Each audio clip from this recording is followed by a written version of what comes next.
Here's a tip. Some machines and online games have higher average payouts than others. Want to try to maximize your odds? Well, do some research online to find games which have the highest RTP or return to player percentage. So now, go get lucky. See you in Las Vegas. Let's get lucky. The two guys that can do it all. Too much electricity this morning. This is a good time. We're having a lot of fun. I had to do a triple take. Ka-ching! Why? Because of parity. I didn't mean to offend. Yeah, it's not going to happen. Load management is a dirty word. Let him rip. You know what? Circumstances provide the results. What? How do you do this one? Oh, Donnie, you got such a good show there. A network that is booming. The Early Line, only on SportsGrid. They're so close that we're barely going to be getting any value on the plus side of things. I think there's a little bit of value on the Blue Jays today, but it's an awesome division. Like, I don't want to see teams running away and be up by 12 games in first place. We want to see teams constantly battling for first place. They hit a team total. I love that. So as many times as we get bad beats, you do get the same amount of good beats, typically in your direction, if you wait long enough. Pro Baseball today, only on SportsGrid. The game is on. The stakes are high, but the action isn't just on the field. He's rearranging that rim. Get it inside! SportsGrid's in-game live. Your ultimate second screen experience. Just a little flyer, couple of thoughts. 18.5 points live line. Every prop, every play, every day. Anything can happen. That's complete chaos. It's smarter to be on SportsGrid.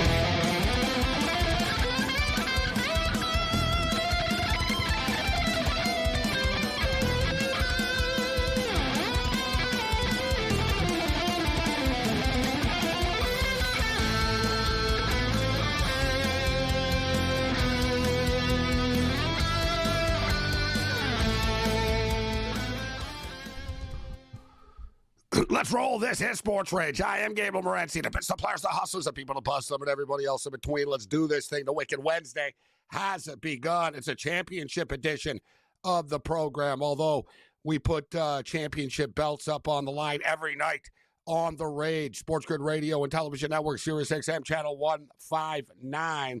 There's always money on the line. It'll be money on the line tonight. The Edmonton Oilers and the Las Vegas Golden Knights, another elimination game tonight in the National Hockey League. The Vegas Golden Knights, surprisingly enough, I don't think they expected to get bounced from the playoffs this soon.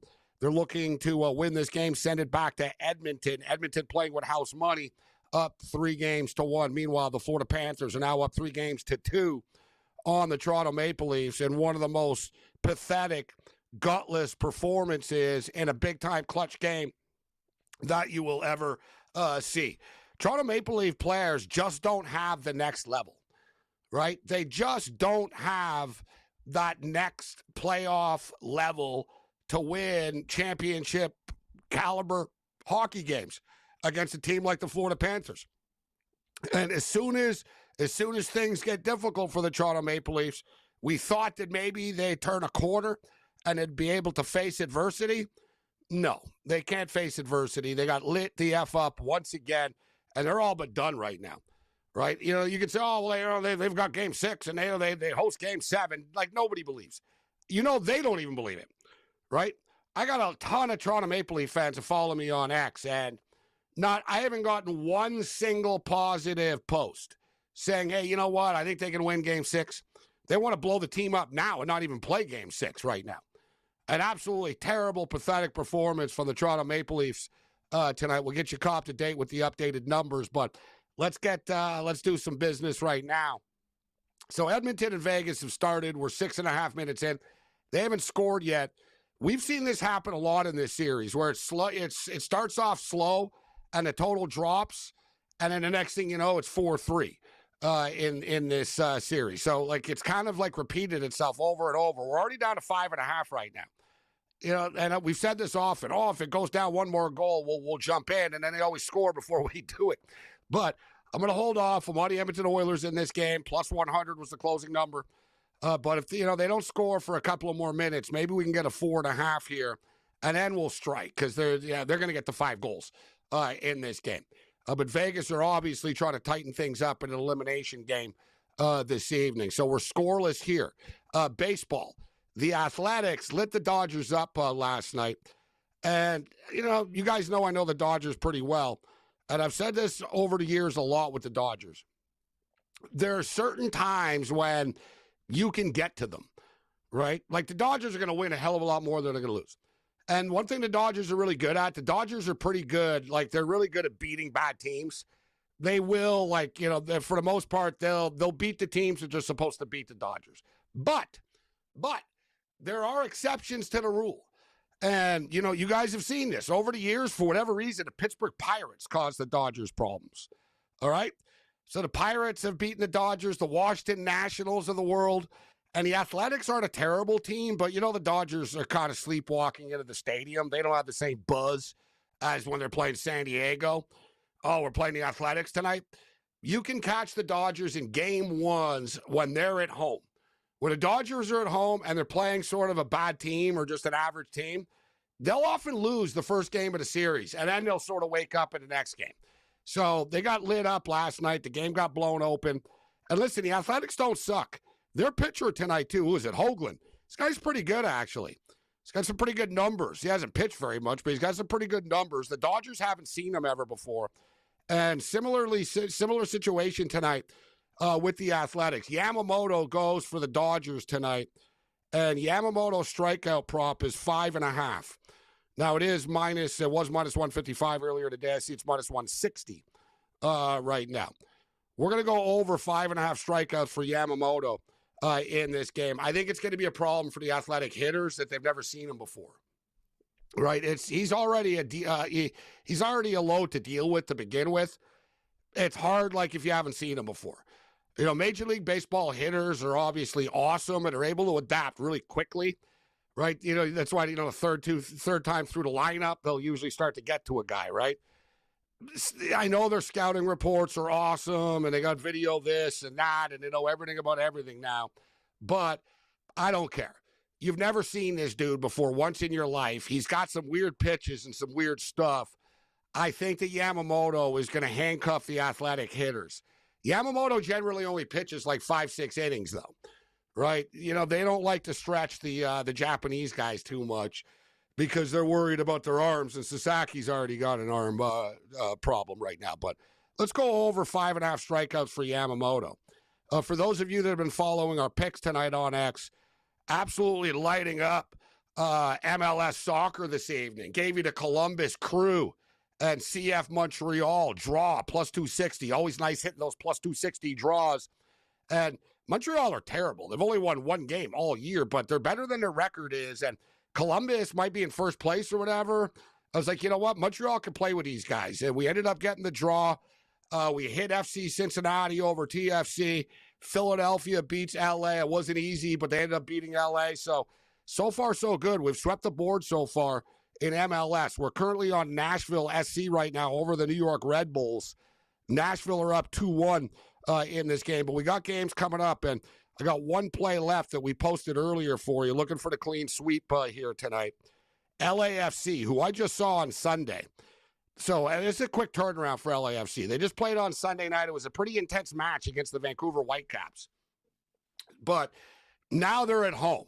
So they're back at home. They're at BMO Field in LA. There's a BMO in Toronto and a BMO in LA. So they're back at BMO. They're minus 150 favorites. I'm not sure. I think this game could be a draw as well.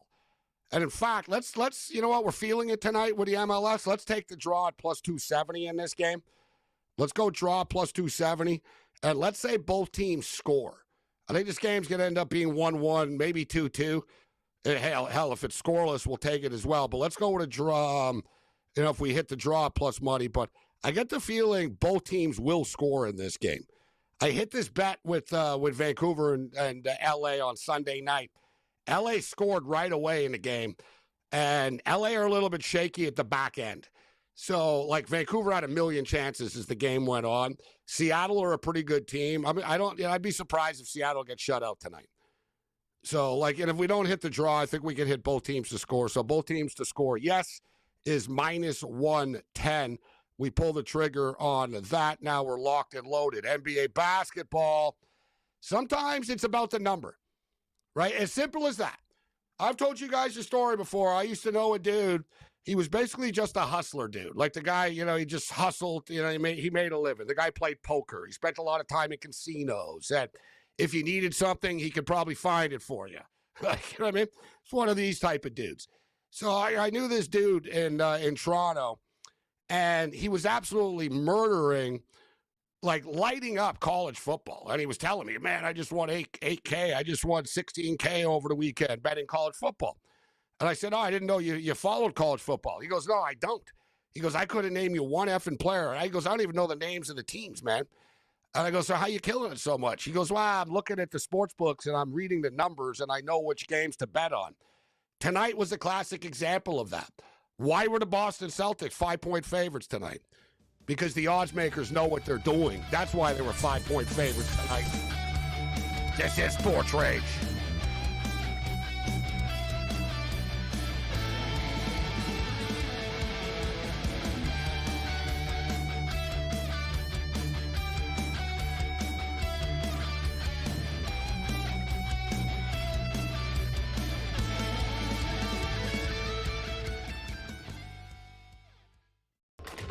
Enter into the magical world of McLuck.com, where even the smallest of spins can win real cash prizes.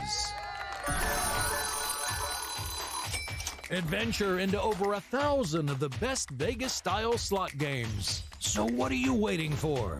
Unlock your free welcome offer today.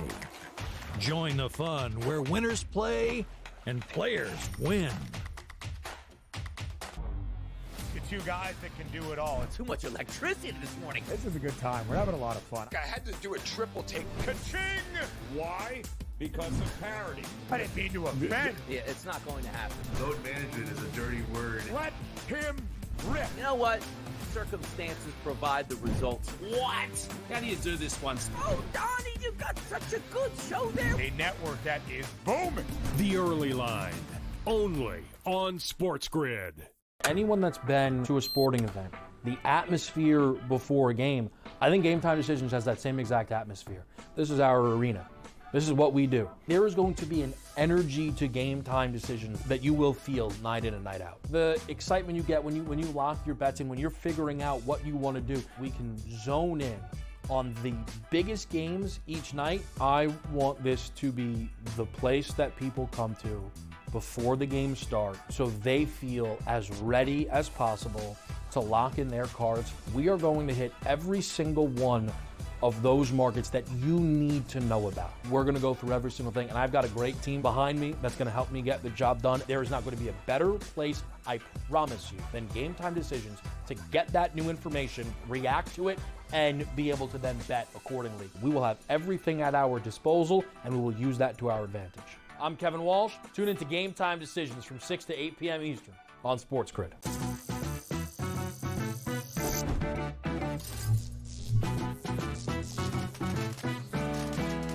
Did you know sportsbooks tend to draw up tighter bet lines for events that get even more bettors, like championship games or major matchups? My tip? Try betting on less popular sports. You might have a better shot at beating those odds. Now, go get lucky. See you in Las Vegas. Let's get lucky.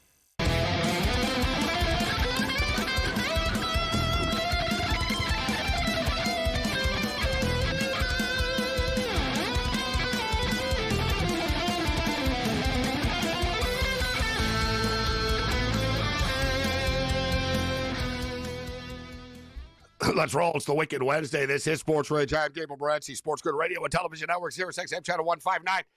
So the Boston Celtics get it done tonight. The Minnesota Timberwolves are looking to do what the New York Knicks could not do tonight and finish off a series. T-Wolves are up 7 after the first quarter, which I think is a good sign for them. It's 30-23. In-game number is 9.5 right now. Total is 209. And a half. The Toronto Maple Leafs embarrassed themselves tonight, even by Toronto Maple Leaf standards. They set a new low this evening. We'll let Cam rage about that a little bit later on. because we've got to get to the golf. We got Brady Cannon in the house with us. We got a full house on the program tonight. Oilers and Knights are scoreless still right now. 7 minutes left in the first period. We've been talking about the NFL schedule a bit this week. It was fully released tonight, and we got breaking news for you with the Buffalo Bills schedule. They're playing the other teams in the AFC East twice this year. I know that's shocking. You're kidding. Well, breaking news. So they're playing the Patriots. Oh, they're playing the Patriots twice, huh? Yeah, they're playing the Patriots twice. Yeah, they're playing the Dolphins twice. You know what I mean? They played the New York Jets twice. We know we play the damn Kansas City Chiefs every year. We know this, right? Yeah, we're playing the Chiefs. So I can tell you what the damn schedule is. They're like, oh, the schedule is out. Look at the schedules. Let's break it down. They're playing the other teams in the NFL. You know, that's the way I've always looked at this stuff. I don't, the strength of schedule stuff I think is just stupid. There are nuances to the schedule, though, that I think are interesting to look at. But as far as the strength of schedule, to me, it's all pointless. But we got the PGA Championship, and, this is a major, so I want to get down to business here. We got Cam Stewart in the house, Brady Cannon in the house. We'll get Cam's full picks later. We got Brady Cannon in the house. I'll start off by saying there was so much talk about Rory and the career Grand Slam going into the Masters. And there's never any talk about Jordan Spieth being a PGA Championship away from a career Grand Slam. Correct. And I saw an interview with Jordan this week, and he goes, I've gone 4 years once without anybody even asking me about it. And he said, the only reason you guys are asking me now is because Rory won. He goes, I've had this since 2017. And he goes, I got asked about it a couple of times, like 4 or 5 years ago. And he goes, I guess you guys have kind of given up on me, though. You don't think I can win. But it is pretty crazy, Brady, that there's so much talk about Rory and the Masters, and Jordan Spieth is like one PGA Championship win away from joining this legendary group of Grand Slam winners. Yeah, I love it, man. And I know a couple of really sharp people that like Jordan Spieth this week. I'm not on him, but I wouldn't be surprised. He's been doing certain parts of the game well. He's been finishing very well. He's got some good finishes, some top 10 finishes. We always know he plays well in the state of Texas, made a good run at the Byron Nelson late in that tournament.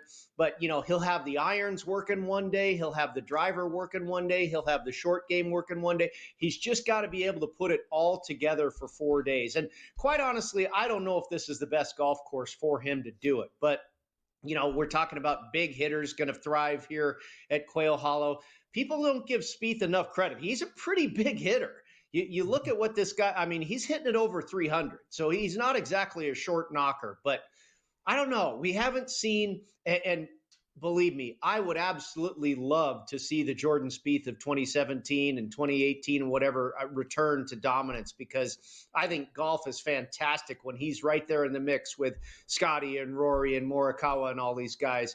I would love to see it. And if he wins, he'll be right back there. But I don't think, and the PGA is probably the worst major for him too. He's got the artistry and the creativity for Augusta. He's got that for the British Open. He's got the discipline for the US Open, but the PGA really has become a bomber's tournament, and we see who wins these things. Brooks Koepka, Bryson DeChambeau, he hasn't won one yet, but maybe he will this week. It's really become a tournament that caters to the bombers, and that is not particularly Spieth's game, but I'll be rooting for him anyway. And the big difference is, too, Rory has been playing well. He hadn't won the major, but Rory is always in the news. He's playing well. He's won tournaments, right? And Jordan hasn't. So I get why people talked about Rory a little bit more. What do you think of Spieth saying, I was watching Scheffler play, like when he was standing on the course with him, and he goes, I realized I'm just not as good as this guy is right now. And he goes, it kind of bothers me. And he goes, it hurt me to it hurts me to say this. Is that good or bad, Brady, that Spieth said that? I almost think it's good because it shows me that he actually cares about his game still. I agree with you. I think that's another reason he really cares. It affects him. It hurts him. He hates to say that as a world-class competitor. I also love the brutal honesty of it. I think that's healthy. I think that's a positive. You can't deny the truth. Hey, you're not as good as he is right now. Yeah, you were the number one player in the world, just like he was. But like you said, Gabe, one of the reasons we're not talking about him for the career Grand Slam is because he hasn't. I mean, he's still Jordan Spieth, but he hasn't been, Rory McIlroy type headline news for, gosh, it seems like a handful of years now. He'll show signs, but it's been a minute. He needs a more glamorous social life, Cam, like Rory. He needs some divorces and some rumors, like with reporters, and like he's too boring. When he was partying with the Get Along gang, like him and remember they were going on yachts and stuff. Brady, he was playing his best golf actually, and now that it's kind of like more family man. It's actually not worth.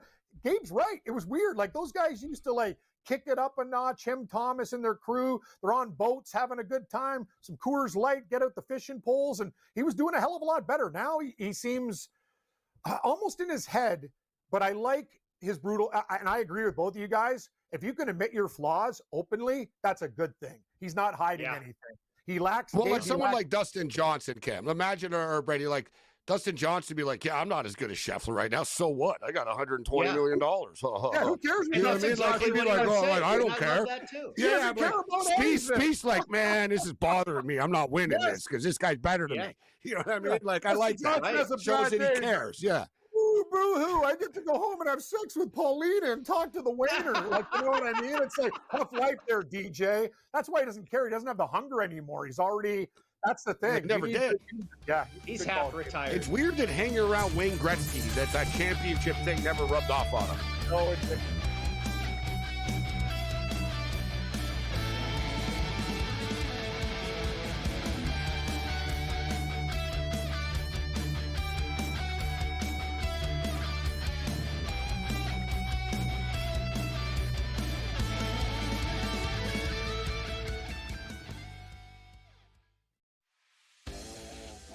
Jason Tatum underwent surgery to repair a torn right Achilles tendon. That is obviously a season-ending injury, and that's long rehab. You're talking that's a year. That's a year. I don't wish that on anybody. I don't. I hate that Achilles, knees and ankles. I don't like talking about them. I've said it a million times.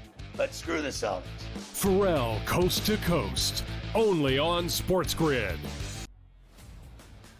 Your college performance does not relate to the National Football League. It never does. They played side by side with each other, and he wasn't as good as Quinn Ewers. That's an issue. That's a major issue. It wasn't that he wasn't as good as Quinn Ewers. Ever got to Texas. It wasn't that he wasn't as good as Quinn Ewers. It was Quinn Ewers' program, which Steve Sarkisian made very clear the entirety of the time that Arch Manning was in Austin. So for you to argue that because Ewers is a seventh-round pick, Arch Manning is not that good and not deserving of being first overall is asinine. It is wrong. It is incorrect. He's going to be number one overall. My whole thing was I'm buying doing your thing now where you double down on a take that is incorrect. The best quarterback prospect to ever hit college football can't play. He's over not a seventh-round There were pick two who didn't even perfectly play rated good. quarterbacks in the history of the sport. Quinn Ewers couldn't even play at Ohio State. He couldn't even play at Ohio State. Quinn Ewers. Go look it up. The Early Line, only on SportsGrid. We're going to go through every single thing, and I've got a great team behind me that's going to help me get the job done. I want this to be the place that people come to. There is going to be an energy to game time decisions that you will feel night in and night out. We are going to hit every single one of those markets that you need to know about. We will have everything at our disposal, and we will use that to our advantage. There is not going to be a better place, I promise you, than Game Time Decisions. I'm Kevin Walsh. Tune in to Game Time Decisions weekdays on SportsGrid.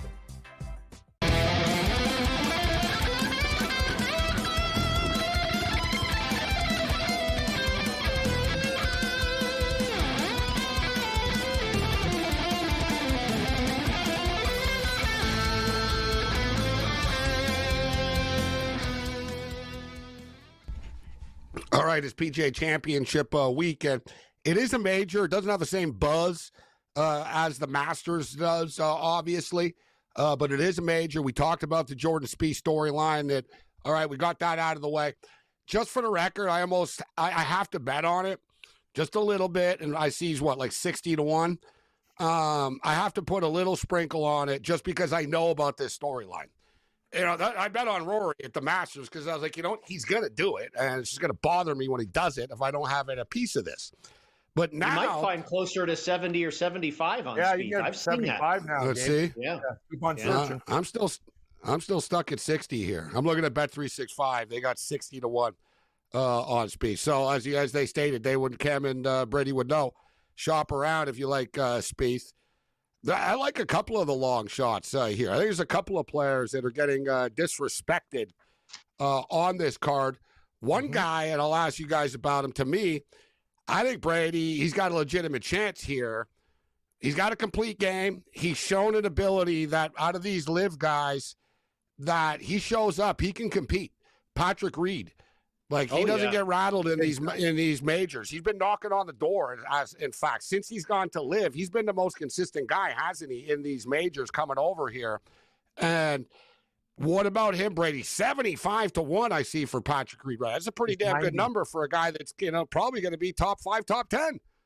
Well, in 2017, when they had the PGA Championship here, he finished runner-up at this same golf course. So, and there's no doubt about it. I mean, the guy was a couple of lousy putts away from making the playoff with Justin Rose and Rory just last month at the Masters. If you recall, he was putting for birdie on the 13th hole from about 3.5 feet and three-putted from 3.5 feet and missed that playoff, by a stroke or two. I think by one stroke. So he should have been, if not winning it in regulation, he should have been in that playoff as well, including Ludwig Oberg, who fell apart on the last couple of holes. So, and Scotty Scheffler was right there. There was a number of guys that could have been in that playoff with Rose and Rory, but Reed, absolutely. And he was very good. He's the one guy that has been really good at the Masters. Unlike Sergio Garcia, who has missed the cut, I want to say 9 out of 10 times or something like that since he won the Masters, Patrick Reed's been money at the Masters, especially for top 10 and top 20 finishes ever since he won it. And, he's got that attitude, like we were talking off air about Dustin Johnson. Dustin's half retired. I don't think he really cares a whole lot anymore. He'll show some signs here and there, but he doesn't really have the juice to hold up for 3 or 4 days.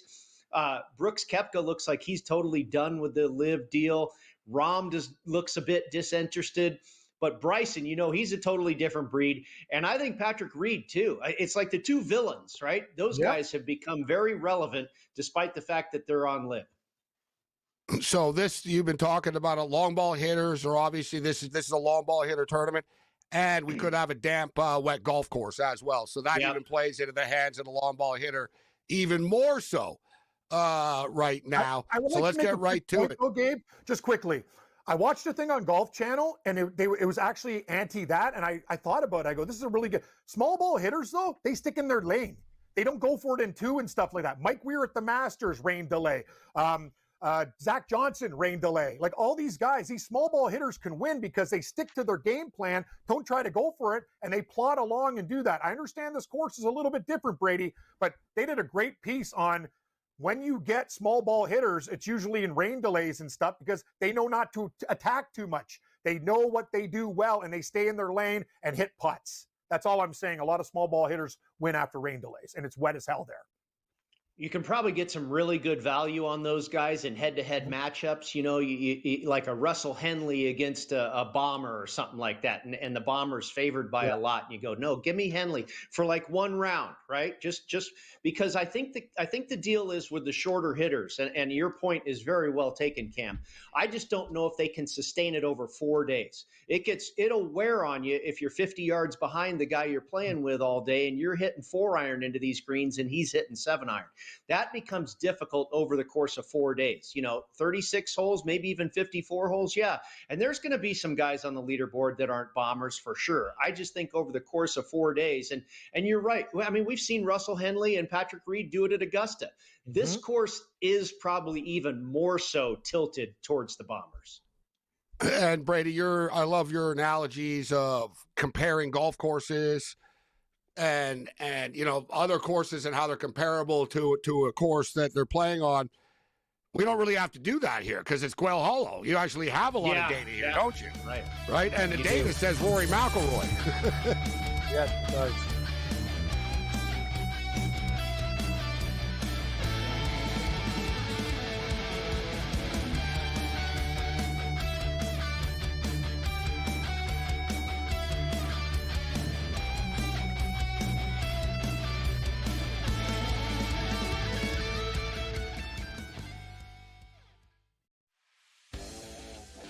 Jason Tatum underwent surgery to repair a torn right Achilles tendon.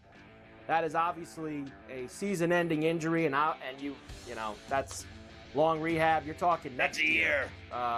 That's a year. I don't wish that on anybody.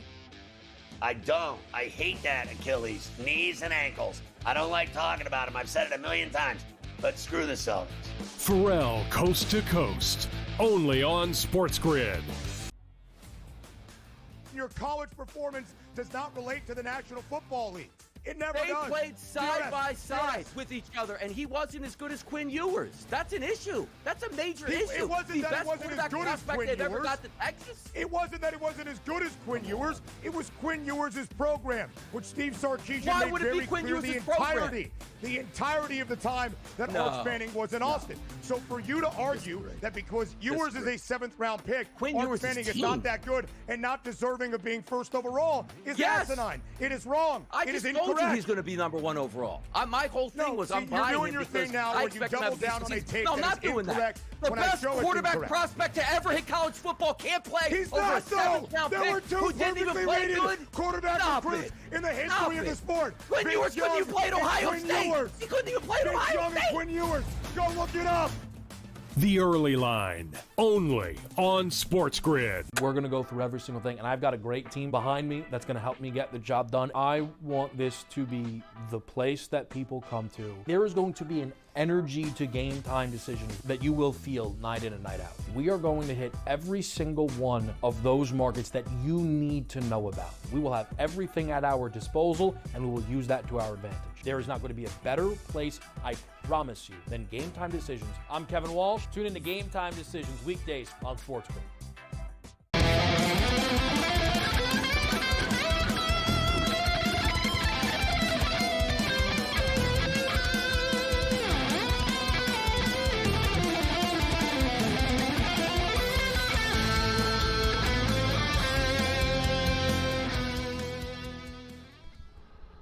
All right, we got a scoreless hockey game.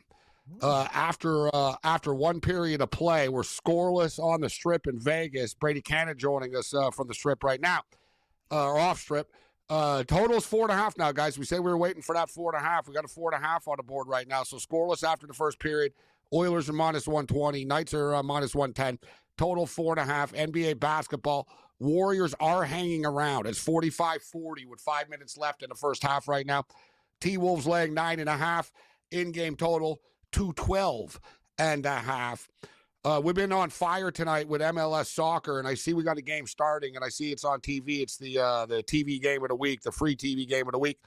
The San Diego team, they're in their inaugural season, but they're actually very good. They've been winning a lot of games. I think they're in 3rd place right now in the West. They're actually, they're pretty good for quote unquote an expansion team. And Colorado are not very good. So this game in San Diego tonight, I think San Diego are going to win. They are like -180 favorites, but look for San Diego to get this done in MLS tonight. All right, let's get Brady Cannon's PGA Championship picks. Brady, who do you like for the second major of the season? Well, I took 4 shorter shots and 4 longer shots. Since the PGA Championship moved to May on the calendar, it's been a very chalky tournament. Only one outlier really in that mix, and that was Phil Mickelson in 2021, who was, 300-1 or whatever he was. But basically, it's been 35-1 and lower. So I took 4 guys in that price range, and then I took 4 guys, some longer bombs. I started with Bryson. Just couldn't leave him off the card. He just makes too much sense here. And we talk about this catering to the Bombers. There's not much rough to deal with here either. It's not very penal. It'll get pretty thick by the time Sunday rolls around, but it's a ryegrass this time of year, which is a not thick, sticky, tough, rough to deal with like Bermuda grass, like it was in August when they played this PGA during the summertime last time they were here. So Bryson's going to bang it out there, 350 yards. Even if he hits it in the rough, he's going to have a shorter shot into the green. And like we were talking about, I think over time that just wears out on some of these shorter hitters who are, having to hit long irons all weekend and week long. So I don't know if there's anybody else that makes more sense than Bryson for this course. And I say that with Rory included because off of what Rory has accomplished, the career Grand Slam, the Masters, I just don't see him going back to back. Maybe the U.S. Open, maybe the British, but not yet. I think he's still on a pedestal that might be a little too high. He could be ready for a little bit of regression before he goes out and wins again. So I took DeChambeau. I took Xander Schauffele, the defending champs, kind of under the radar here. He's finished runner-up at the Wells Fargo Championship the last 2 years in a row. So, yeah, give me a little Xander. I think he's ready to fire, too. His last 4 finishes have been very good. Top 10 at the Masters last month. And then I took Ludwig Åberg. We talked about correlated courses. I think Torrey Pines is absolutely the number one relatable course here to Quail Hollow. And Åberg just won earlier this year at Torrey Pines. He is the epitome of hitting it long and straight. I love his game for this golf course. He's been a little bit off the boil here recently.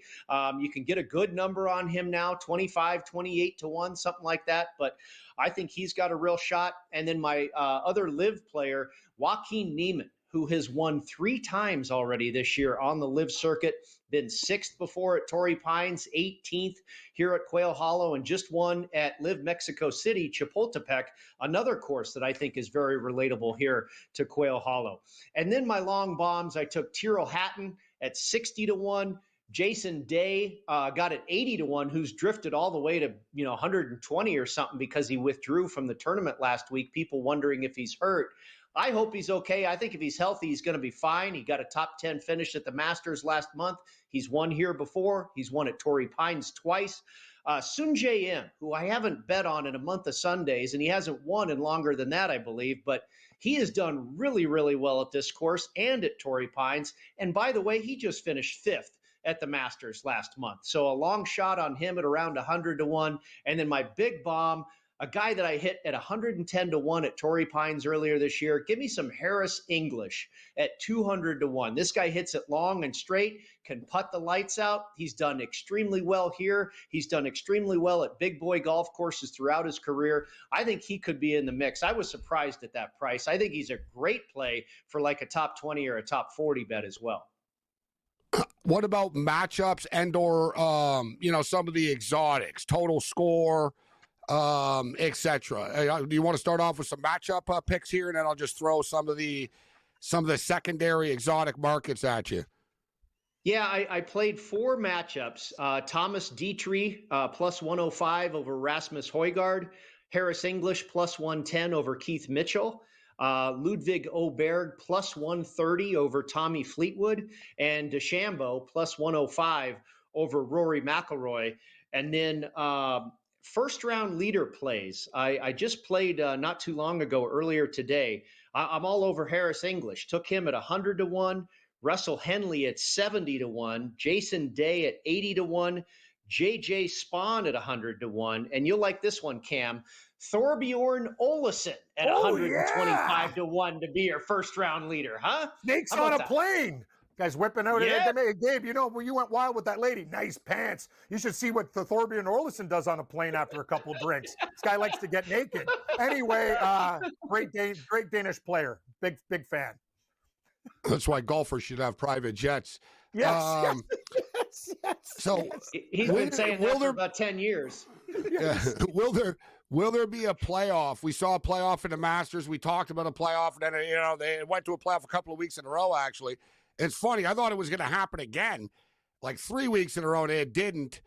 But a playoff is plus 400. So winning margin, 1 stroke exactly plus 225. 2 strokes is plus 350. 3 strokes plus 550. I'm expecting a pretty stacked leaderboard, kind of like the Masters, right? Isn't there going to be I think they're going to do all these big names are going to be right there with the same scores. What kind of winning margin are we looking at here? I'll start with you, Brady. Yeah. The playoff bet is really hard, and it's always priced around plus 350, plus 400. So that price is accurate. I kind of like a winning margin of 2. I'm surprised 2 shots isn't favored over 1 shot. It feels to me like 2 shots is a very common occurrence. So that's probably the direction I'd head in that market. You know what you do, Gabe? To your point, a playoff is really tough, but usually a guy won't win by 3. one stroke and two stroke are both plus money. You bet them. You hit one, you made. That's the way I'm handling it. Yeah, I'd be surprised if it's 3. Yeah, that's what I'm saying. Nobody's winning by 3 strokes. These guys are always tight, especially in a major. Well, we had Justin Scheffler, just old Scotty shows up and just goes off again. If Scotty goes up and is up 9 shots, it's going to ruin my weekend. So I don't need that. But one and will two there be a hole in one? There wasn't at the Masters, was there? I think I lost. Really that hard. There was. These are really hard. These are hard threes. No way. Most of them are like 230 yards. I mean, it's really hard par threes. Yeah. So no is minus 163. Yes is plus 120. So you can bet the no. I think 163 is kind of cheap. I think it's actually. I'd make it minus 220. It's actually a bargain at that price. I agree with you, Cam. I think it's minus 220 or These guys aren't going into a 120-yard thing that funnels down to the hole. These guys are whipping out hybrids here for these par threes. They're hard, man. They're hard holes. If they get a hole in one, it's going to be a lucky break.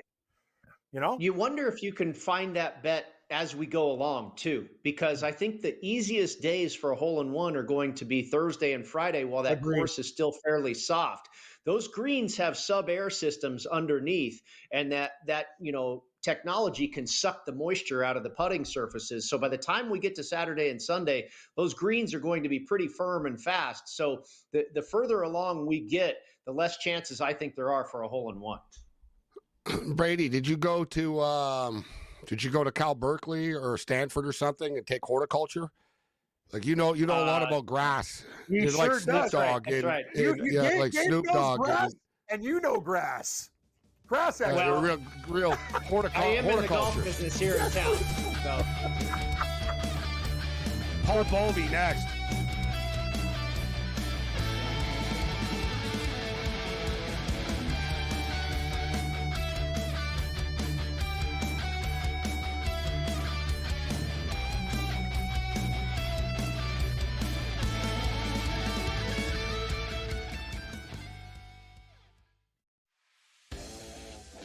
Jason Tatum underwent surgery to repair a torn right Achilles tendon.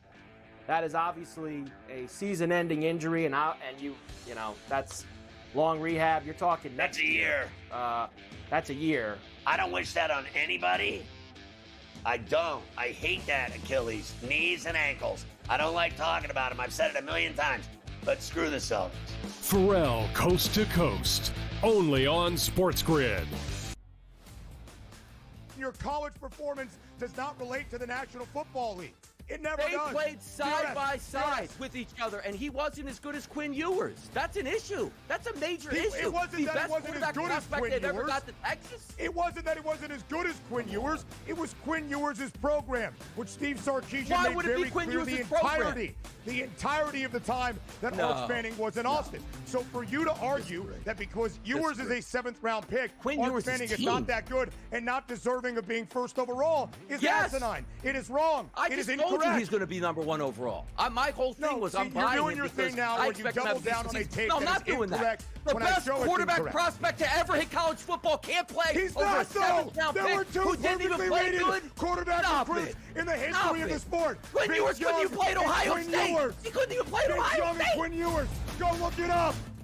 The Early Line, only on SportsGrid. We're going to go through every single thing, and I've got a great team behind me that's going to help me get the job done. I want this to be the place that people come to. There is going to be an energy to game time decisions that you will feel night in and night out. We are going to hit every single one of those markets that you need to know about. We will have everything at our disposal, and we will use that to our advantage. There is not going to be a better place, I promise you, than Game Time Decisions. I'm Kevin Walsh. Tune in to Game Time Decisions weekdays on SportsGrid.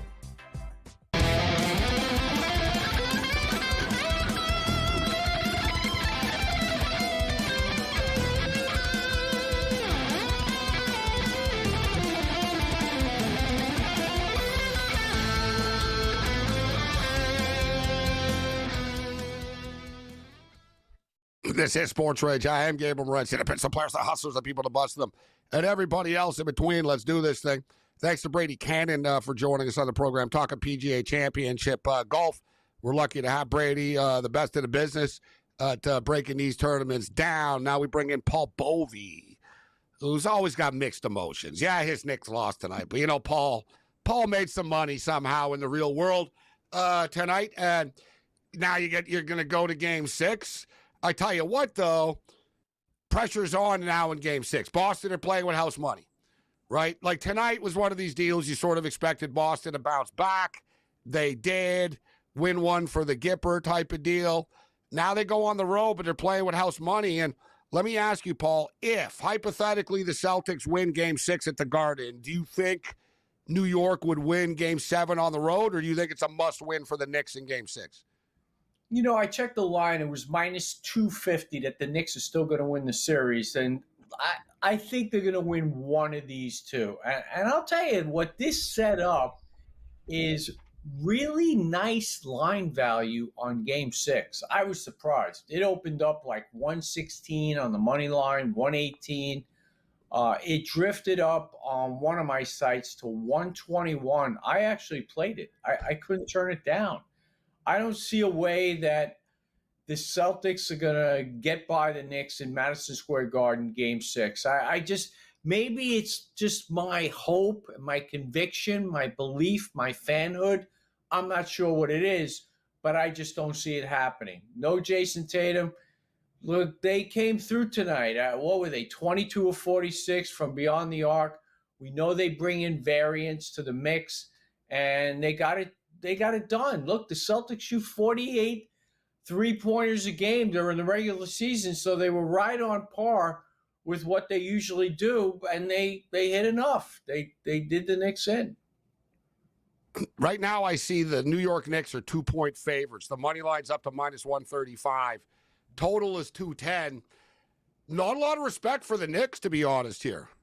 And you said, it was even lighter, so it's gone up. So, the pros have hit this early, Paul. But this goes to show a lot of respect for the Boston Celtics from the odds, from the market, from the odds makers. Tonight they laid 5, and, it's kind of all you needed to know. They weren't backing off that number. They were begging people to take the Knicks tonight.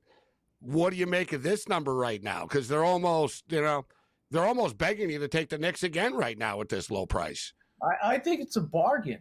I really do. And there's a lot of people that can't accept the fact that the Knicks are a good team. And they are a good team. The Celtics have won 2 games this series.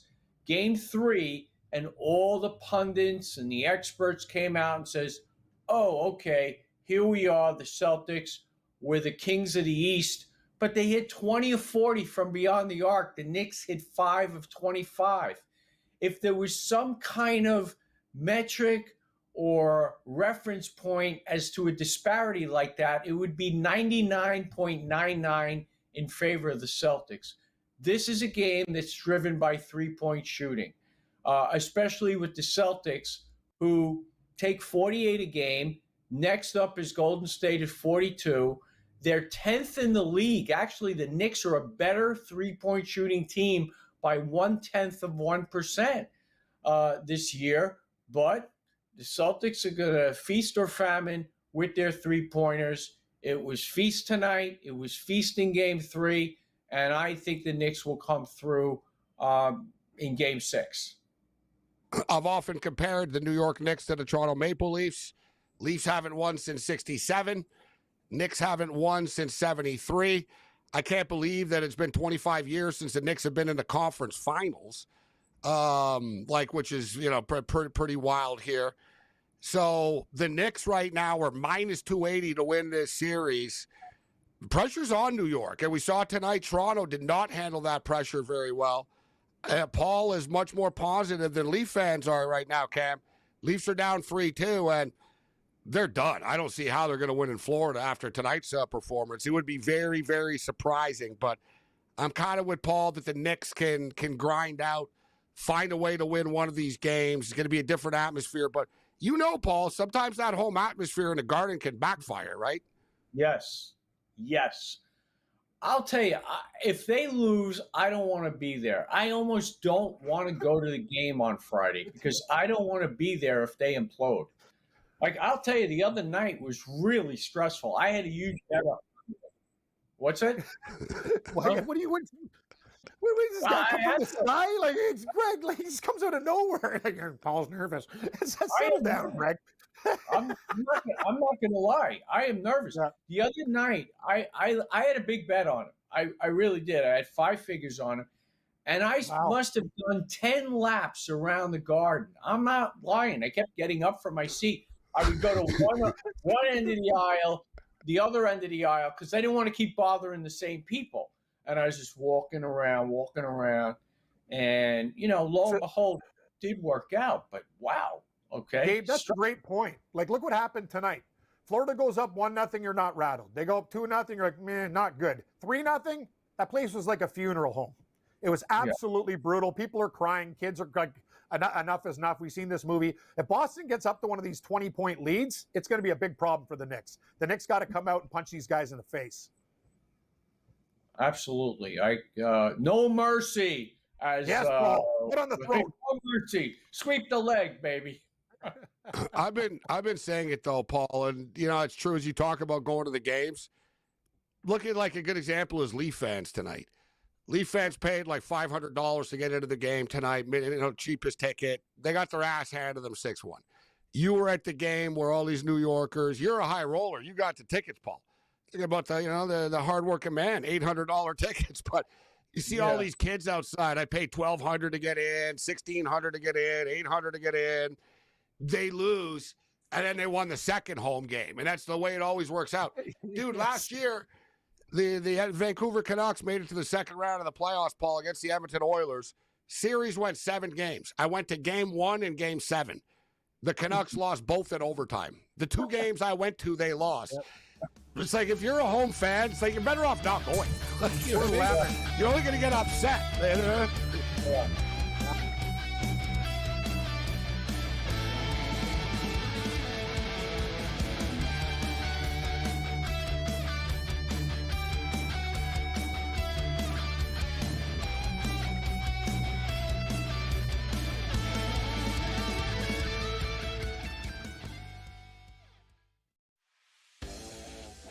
Jason Tatum underwent surgery to repair a torn right Achilles tendon. That is obviously a season-ending injury, and that's long rehab. You're talking that's a year. That's a year. I don't wish that on anybody. I don't. I hate that Achilles, knees and ankles. I don't like talking about them. I've said it a million times. But screw the Celtics. Pharrell, coast to coast, only on SportsGrid. Your college performance does not relate to the National Football League.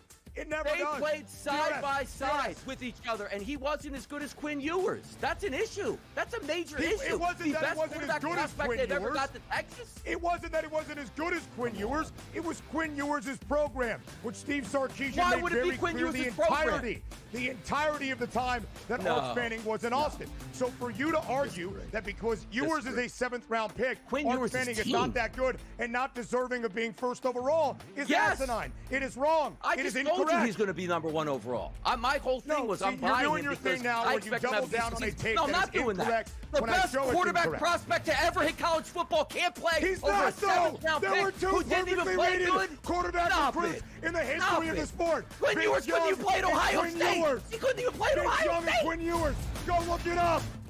The Early Line, only on SportsGrid. We're going to go through every single thing, and I've got a great team behind me that's going to help me get the job done. I want this to be the place that people come to. There is going to be an energy to game time decisions that you will feel night in and night out. We are going to hit every single one of those markets that you need to know about. We will have everything at our disposal, and we will use that to our advantage. There is not going to be a better place, I promise you, than Game Time Decisions. I'm Kevin Walsh. Tune in to Game Time Decisions weekdays on SportsGrid.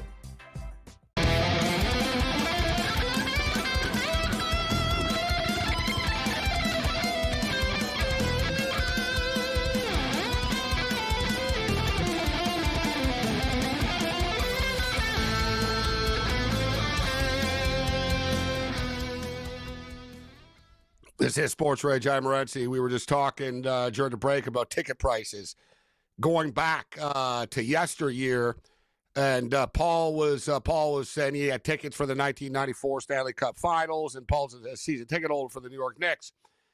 And I brought up the Stanley Cup Finals in '93. I've told the story a lot about I had all those tickets, and I was selling tickets in that era. I was like outside the Forum hustling.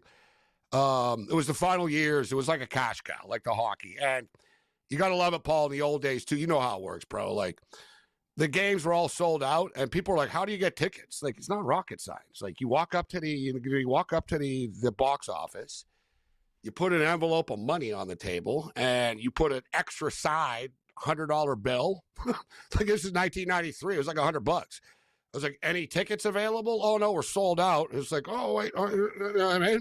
You just put the money, and then it's always the same thing. Oh, look, you know what? We just had 4 tickets released. Ding.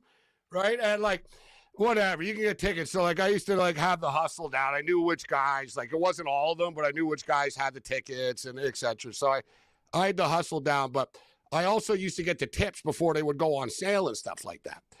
So I actually, like, waited in line and got people to wait in line in the morning and all that type of deal. But you would relate to this, Paul, because you're like Fred Flintstone. You're ancient as well. Like, what was the cheapest you paid to get into a Super Bowl? Probably cheap. Like, Stanley Cup Finals, I remember what I paid, $36 a ticket. Wow. That was the cheapest ticket to get in. And I sold them for like $175, Cam, and I was mad. I was like, yeah, I was all right. I was making like, you know what I mean? It's pretty good money, but I was like, imagine I had 24 tickets at $36 each, and I would have got $24,000 for them.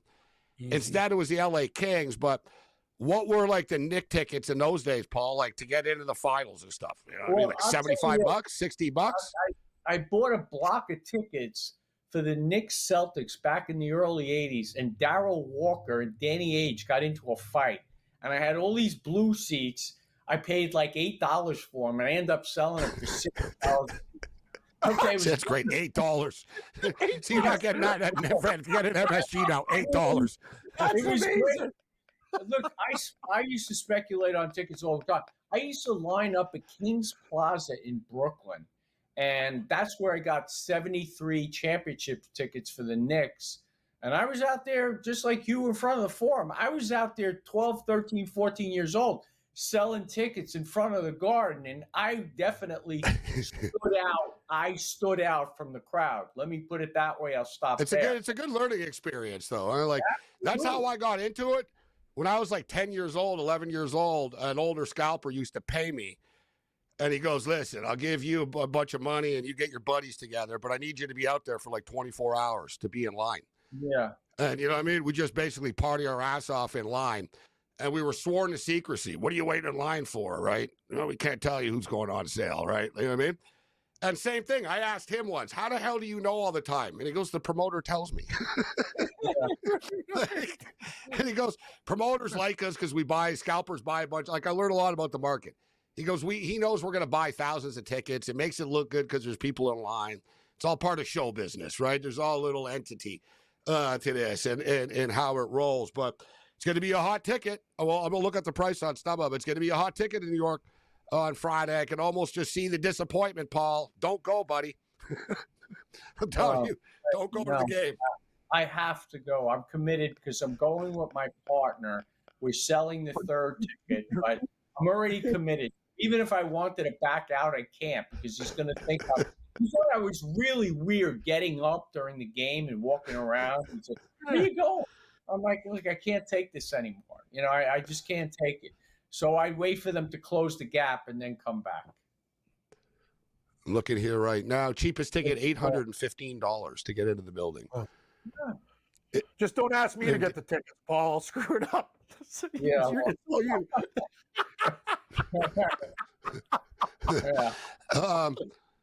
Speaking of the NBA, we're at the half right now. The T-Wolves are up by 15. This isn't good for the Warriors, guys. Right? The Warriors have been sort of lingering around the closing number in these games late, but this is already getting away from them. Minnesota are one run away from ending this thing, and Golden State are going to tap out. I have futures on Minnesota. I had them against the Lakers. I have them this series. I'm telling you, this team's damn dangerous. I think they can go to the NBA Finals. That's my take. I think they can beat OKC if they get through, or Denver. Minnesota are plus 500 right now. to win the NBA championship. The Oklahoma City Thunder are overwhelming favorites at -140. We'll get Paul's thoughts on the other side. T-Wolves +500, Knicks +600, Pacers +650.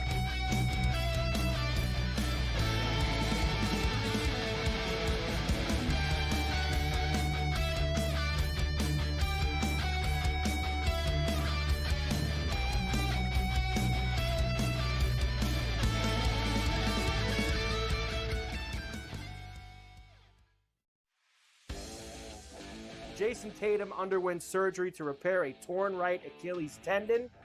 That is obviously a season-ending injury, and you know that's long rehab. You're talking that's a year. That's a year. I don't wish that on anybody. I don't. I hate that Achilles, knees and ankles. I don't like talking about them. I've said it a million times. But screw the Celtics. Pharrell Coast to Coast, only on SportsGrid. Your college performance does not relate to the National Football League.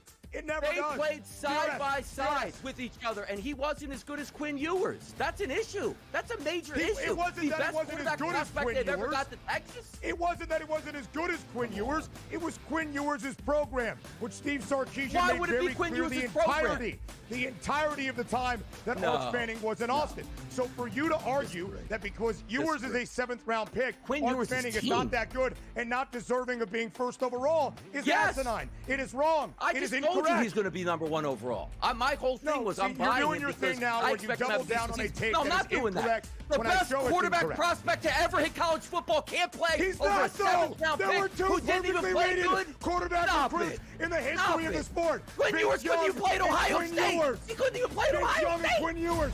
Go look it up.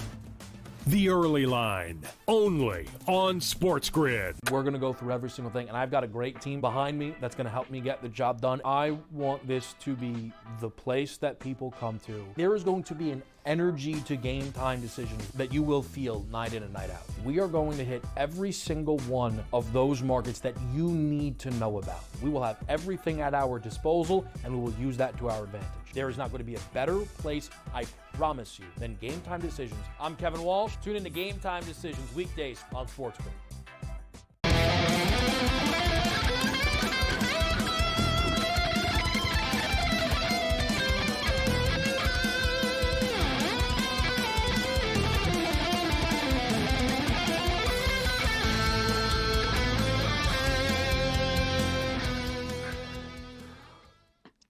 All right, we're in the level 2. We could do a great podcast sometime. Me and Paul just talking about the ticket business, going back different eras, street turf, crazy scalper stories. There's always there's everything, how it happens, how the cops are in on it, and like there's so many layers, there's so many different layers to this stuff. So we got Paul Bovey, Cam Stewart in the house with us. The second half is just started, 62-49. Right now, but let's talk about another type of ticket right now, the NBA future market. So the Oklahoma City Thunder were on the ropes last night, and it was amazing because Denver fell to like +600 at one point. Now they're 25-1. Oklahoma City are -140. The T-Wolves do look really good. A very good basketball team, +500. The Knicks are now +600. The Pacers are +650. Celtics 18-1. Nuggets 25-1. And the Warriors are about to be eliminated in a couple of minutes. They're like 300-1 right now. What do you think about the NBA future market right now, Paul? I would say that the Thunder, relative to what we expected, have under-delivered. They have not looked as solid as we thought that they would, as dominating as we expected. They looked vulnerable. Denver definitely had 2 of these games, and they let them slip away. And here they are, down 3-2. But if this does get to Game 7, you got to give Denver a chance because these guys have experience. They have pedigree. Oklahoma does not. Now, Oklahoma, I heard somebody talking today. Yeah, they'll kill the Knicks, whatever. 117-107. The Knicks had a huge lead and were outscored by 18 points in the last quarter. And in the other game, Oklahoma City's 14 of 27 from beyond the arc. The Knicks 4 of 31.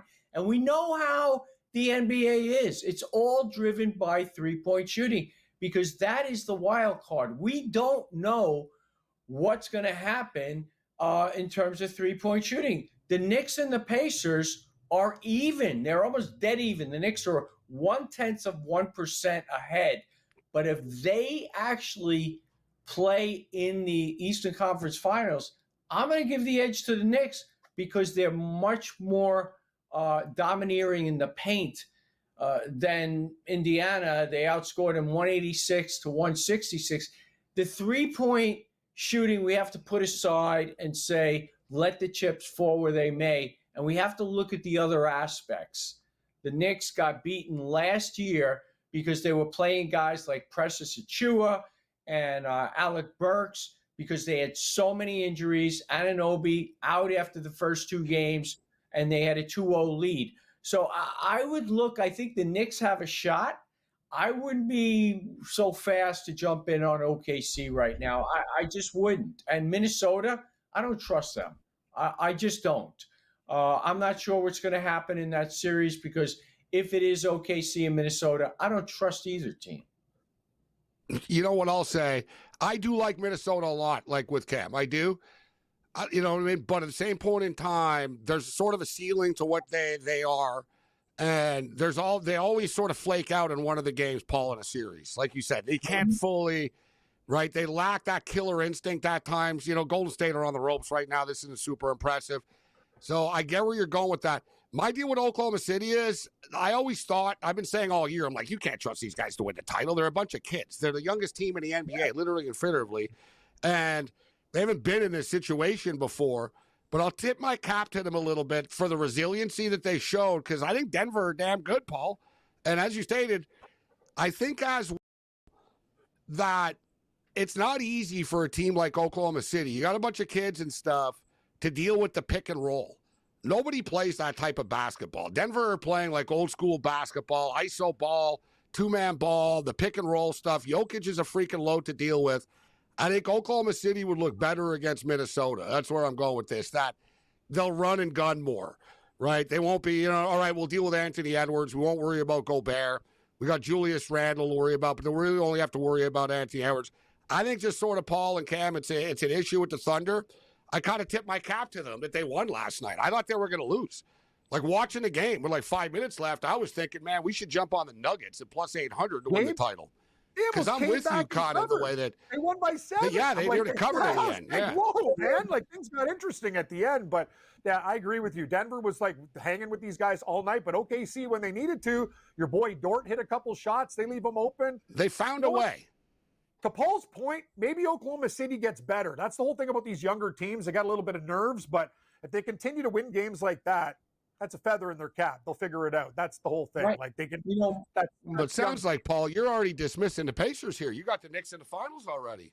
There's a lot of trust issues with a lot of teams, Gabe. Trust. I think the Knicks are a better team. I mean, the Pacers are the same team as last year. The Knicks took them to 7 games with a skeleton. They didn't hold on. Halliburton was hurt. I know they won anyways, but Halliburton got hurt after against Boston, I guess more so. But they didn't have Ben Mathurin, and I don't want to say Ben Mathurin is like the massive difference maker, but I think the Pacers are better this year because it's the second go-around with this unit. With Siakam, you got Mathurin in the mix right now. So I'd say the Pacers are a little better this year, Paul. But I hear what you're going with. Same roster. You like Siakam because he was a Raptor. Every Raptor that comes across. Settle down. Hey, where did OG play? Yeah, where did OG play? You like OG? Your boy OG. Yeah, settle down. You like him? Okay. Hey, just for the record, there was a rumor today that Giannis has the Raptors on his list if he leaves Milwaukee. Let me get his ass over here. Let's go. Well, listen, Gabe, maybe they are a better team. They look pretty good. I just think the Knicks are so much better than they were last year just because they have a full lineup. They Dante DiVincenzo was the leading scorer in Game 7 last year. He had 39 points. That should tell you something. He's a bench player. He's a good bench player, but he's a bench player. And then you got Precious Achua and Alex Burke, who played 4 minutes and 29 minutes collectively in the first two games. And then those guys averaged 45. You know what, though, Paul? I want to jump in here with this, that it'd be cool to see the T-Wolves and the Knicks play because of the deal. Yes. But you can't judge a trade until a couple of years after the trade, but you can argue it sort of worked out for both of them. But Randall is playing good basketball in the playoffs for them right now. Playing great basketball. He's playing great. In fact, I actually have Anthony Edwards, highest scoring player in the series. Played it at Westgate before I left, and I have to hope he outscores, or Randall does not outscore him by 12 points. I didn't even check, but early on it was 5-0 Randall, and I'm like, oh, I hope this doesn't go down the same path as when started out. It happened to me, Paul, in the Olympics. I took SGA to be the highest scorer on Team Canada. You figure this is free money. How is he not going to be the highest scorer? Freaking RJ Barrett averaged 24 points a game, because of course he did. Like, you know what I mean? Like, damn. No, it was like early, like the first game in the tournament. I was like, man, RJ just scored like 29. I was playing for behind Paul the entire time after, so I know what it's like with that. Yeah, I'm trying to get you the quick update here before we're out of here with these two. So Anthony Edwards right now. Edwards has 9 points. Julius Randle has 17. Oh my God, I'm in hot water. You are. See, Randall's not letting up, bro. This guy's on fire. He's an animal.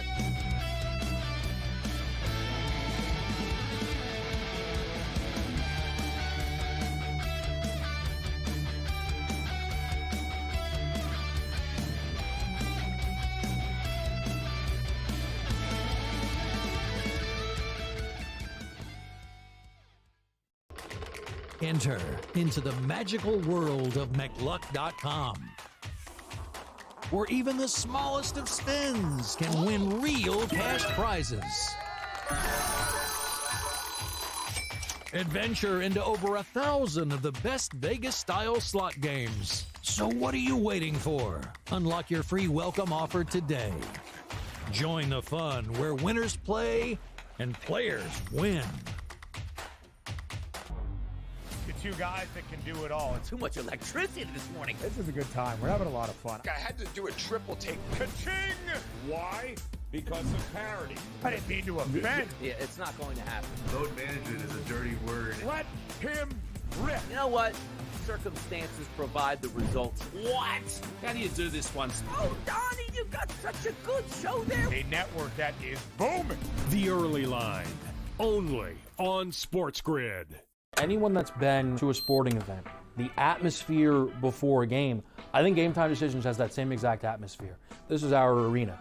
This is what we do. There is going to be an energy to Game Time Decisions that you will feel night in and night out. The excitement you get when you lock your bets in, when you're figuring out what you want to do, we can zone in on the biggest games each night. I want this to be the place that people come to before the games start, so they feel as ready as possible to lock in their cards. We are going to hit every single one of those markets that you need to know about. We're going to go through every single thing, and I've got a great team behind me that's going to help me get the job done. There is not going to be a better place, I promise you, than Game Time Decisions to get that new information, react to it, and be able to then bet accordingly. We will have everything at our disposal, and we will use that to our advantage. I'm Kevin Walsh. Tune into Game Time Decisions from 6 to 8 p.m. Eastern on SportsGrid.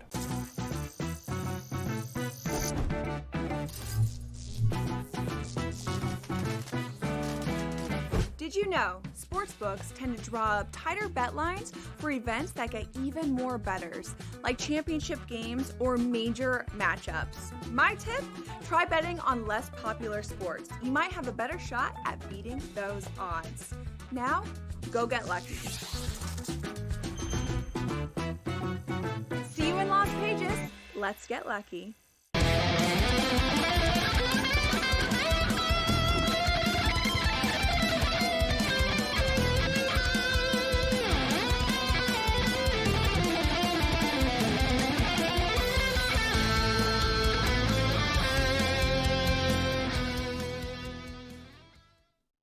Let's roll. This is SportsRage. I am Morency. We'll keep the NBA conversation going. We'll get back to some PGA Championship picks and some NHL hockey.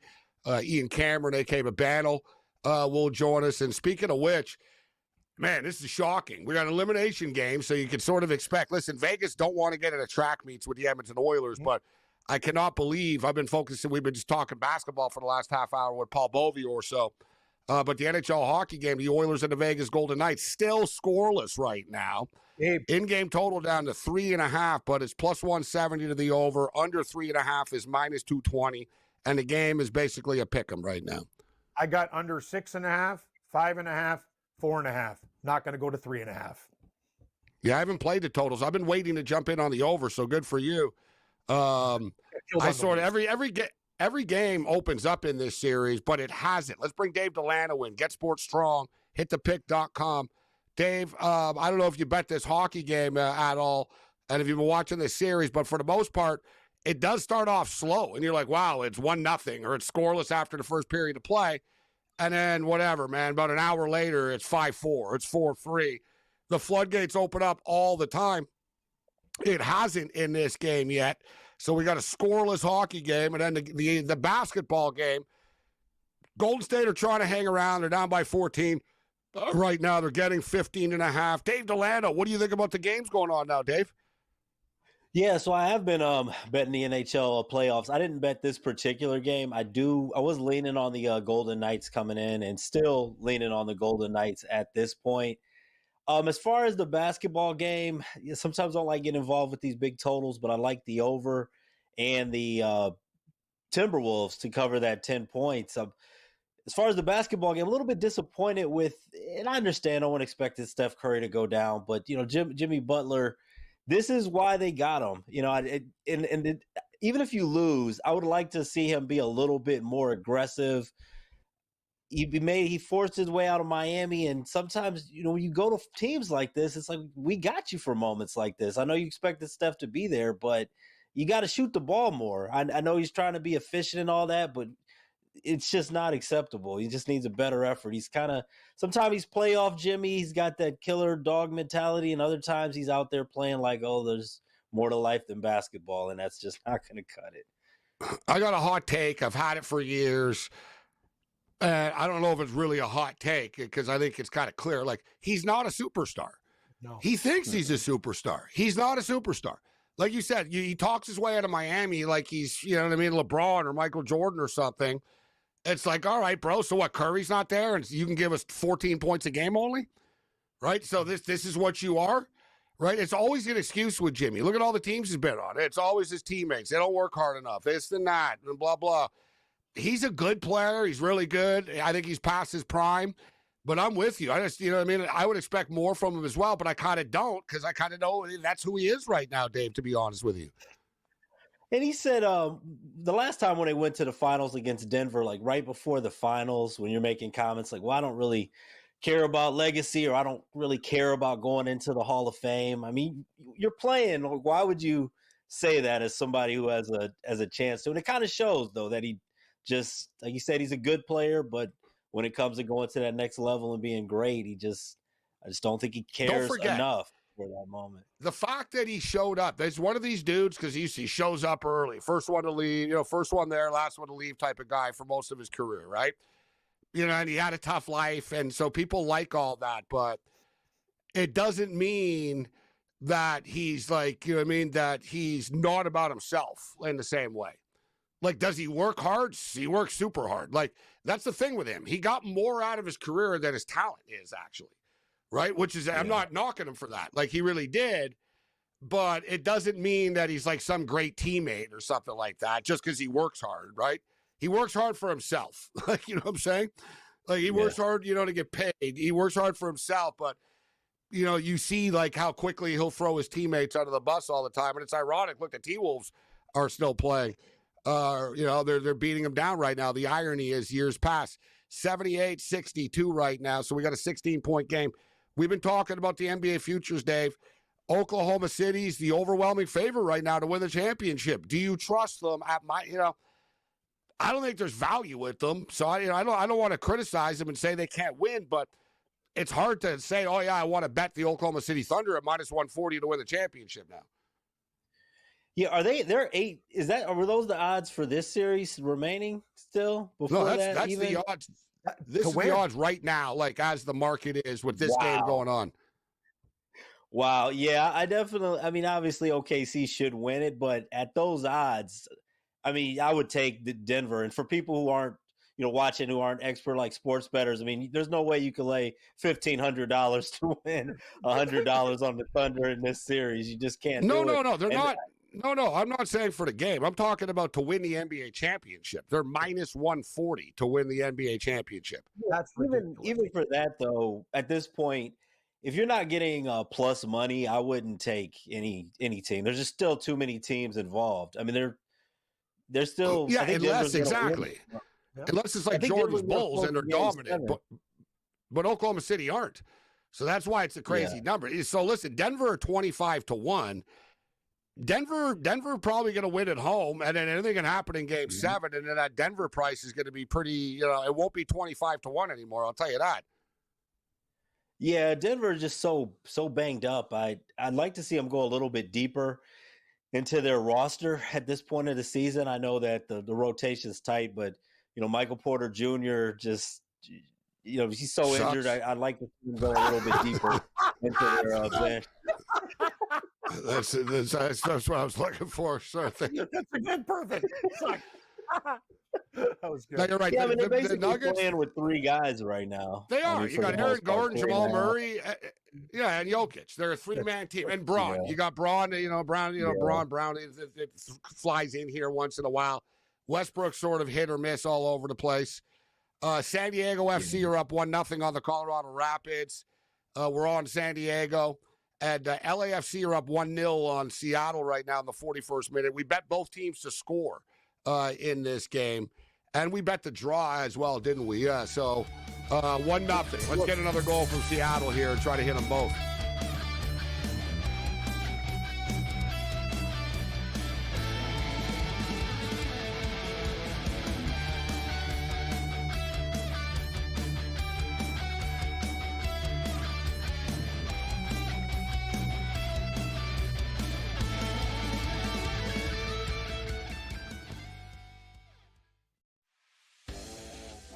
Jason Tatum underwent surgery to repair a torn right Achilles tendon. That is obviously a season-ending injury, and that's long rehab. You're talking that's a year. That's a year. I don't wish that on anybody. I don't. I hate that Achilles, knees and ankles. I don't like talking about them. I've said it a million times, but screw the Celtics.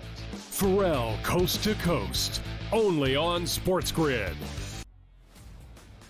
Your college performance does not relate to the National Football League.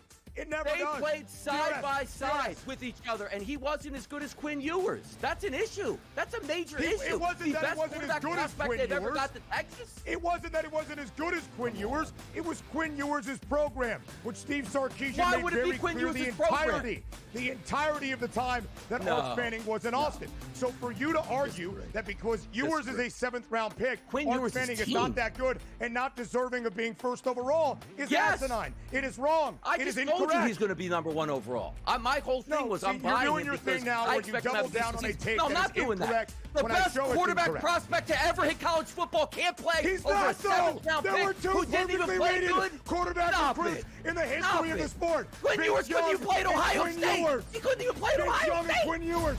Go look it up.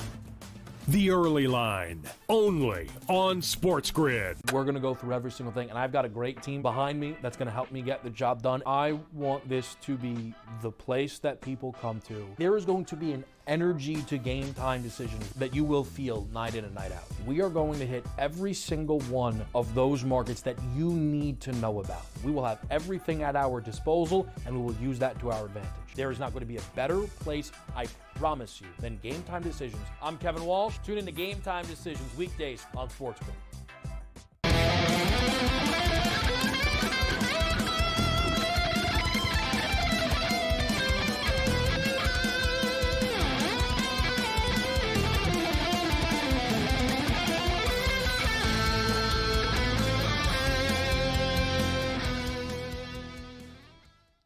This is Sports Rage. I am Morency, the Pistol Players, the Hustlers, the people who bust them, everybody else in between. All right, quick check with baseball. We got Dave Delano just for a couple of more minutes. We're jammed packed tonight, so we'll give the floor to Dave and see what he likes this week and what he wants to hit. For the record, though, the Athletics and Dodgers are tied at 3 right now in the bottom of the 5th inning.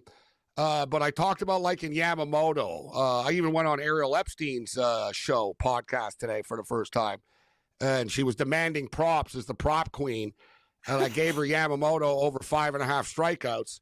I talked about it off the top of the show, too, that the Athletics had never seen him before, right? So it's going to be a problem for them. Like, not one batter on the Athletics have ever faced Yamamoto before. Yamamoto's a load to deal with, especially if you haven't seen him before. So he's got 6 strikeouts. It was 5.5. He's pitched 5 innings. He's still in the game.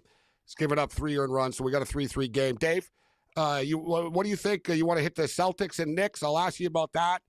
And then maybe a little baseball for tomorrow if you like anything. But what do you think about the Knicks laying 2 to the Celtics at MSG on Friday night now? Man, this is a really, really exciting series. One that almost anything could go in this next game. Almost tempted to take the Celtics again, just with them being the underdog, getting them in that position. Knicks have actually been much better on the road throughout this postseason, before tonight, of course. But in a game like that where almost anything can go, I'm tempted to take the Celtics in that one. All the pressure's on the Knicks now, huh? It is. All the pressure's on the Knicks. At home. Yeah, at home, it's probably going to be more pressure because if late in the game, the whole Madison Square Garden, they do not want the Knicks to go back to Boston. So that home court advantage may turn against them there. And even though Boston want to win the series, they kind of did what they had to do. They won at home today. They didn't roll over without Tatum the first time. Would have been embarrassing to lose like that. So, if they lost, it wouldn't be as bad on the road. It wouldn't be in front of their own fans, at least. But I agree with you. You got all those celebrities, and everyone's paying $1,000 to get into the building. The tension is high. We just had a guest on, Paul Bovey, that was at the game, lifelong Knick fan.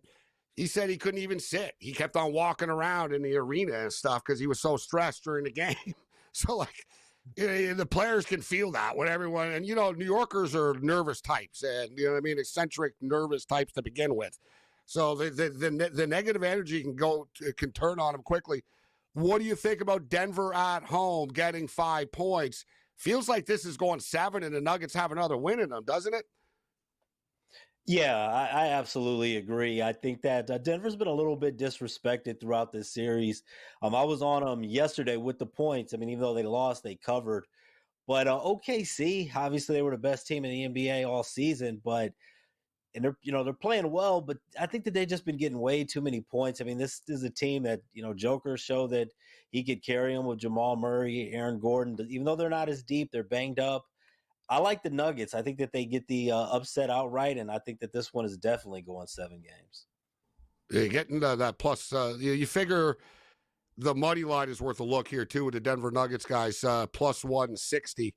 So the Warriors are in some big trouble right now. The T-Wolves are starting to pull away, 91-68 late in the third quarter of play. It's all over but the crying, basically, right now for the Golden State Warriors. Dave, any baseball? We got about 2 minutes before we get you out of here. Any baseball you want to hit? Anything tomorrow catch your eye yet? Yeah, so it's a small slate, just 6 games, but going early, the Twins and the Orioles, I actually like the under 9.5 in that game. Chris Paddock's numbers on the surface don't look great, but if you eliminate that first start, he's got a sub-3 earned run average. You've got Sugano going for the Orioles. Can go pretty fairly deep into games. He's gone at least 7 innings in 3 out of his last 5 starts. And that Twins bullpen has been excellent. Orioles have not been hitting the ball well. I think that number of 9.5 is too high. I like the under in that game. And then also looking at the later on, the Astros and the Rangers. Traditionally, Houston and Texas, they play some high-scoring games. But with Hunter Brown, DeGrom on the mound, I like the under in that game as well. Not a lot of fun betting on under 7.5, but I think that the under is the play for that game. Well, Dave is in Texas as well, so we'll take his word for it with the Texas two-step special here. Dave Delano, Get Sports Strong on X. Hit the pick.com. Great to catch up with you, Dave. We'll have a little bit more time next time we see you. We're jam-packed tonight. Thanks for the time, Dave. Thanks. You guys have...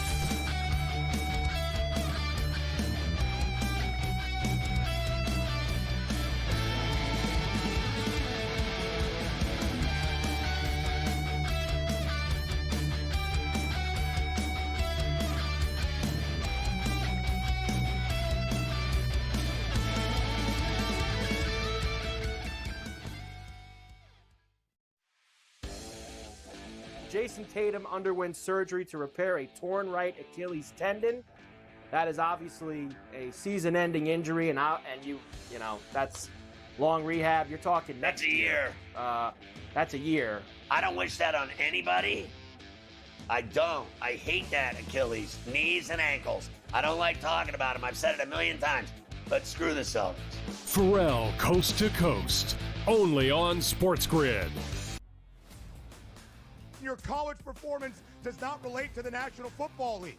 It never does. They played side by side with each other, and he wasn't as good as Quinn Ewers. That's an issue. That's a major issue. It wasn't that he wasn't as good as Quinn Ewers. Ever got to Texas? It wasn't that he wasn't as good as Quinn Ewers. It was Quinn Ewers' program, which Steve Sarkisian made very clear the entirety of the time that Arch Manning was in Austin. So for you to argue that because Ewers is a seventh-round pick, Arch Manning is not that good and not deserving of being first overall is asinine. It is wrong. It is incorrect. He's going to be number one overall. My whole thing was I'm buying doing your thing now where you double down on a take I'm not doing that. The best quarterback prospect to ever hit college football can't play He's over not, a seventh-round pick were two who didn't even play good. Quarterback recruits in the history of the sport. Quinn Ewers couldn't even play at Ohio State. He couldn't even play at Ohio State. Quinn Ewers.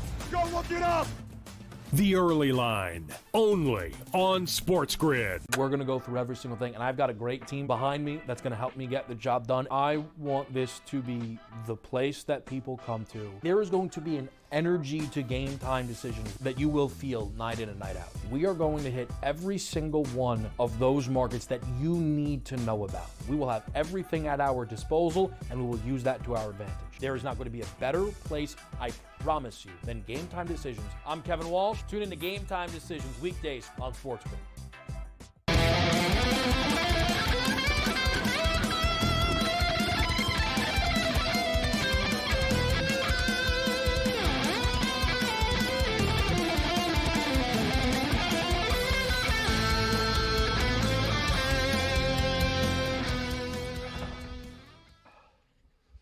This is SportsRage. I am Morency. So, surprise going on in Las Vegas right now. I don't think anybody expected the game to be this low scoring, as in no scoring.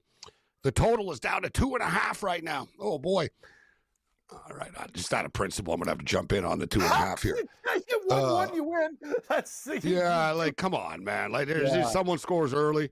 I almost get the weird feeling that Edmonton wins 1-0. I don't know. They're going to win 1-0, or it goes to overtime. Like they're going. I think Edmonton's still going to pull this out, but 2.5 is pretty light. I mean, I was saying, if it goes to 4.5, I'll bet the over. I never did. Maybe Cam keeps betting the under, but now he doesn't have to bet it anymore. I might just jump in on the 2.5 here, but a lot of news in the NHL today. Rick Tocchet is the new head coach of the Philadelphia Flyers.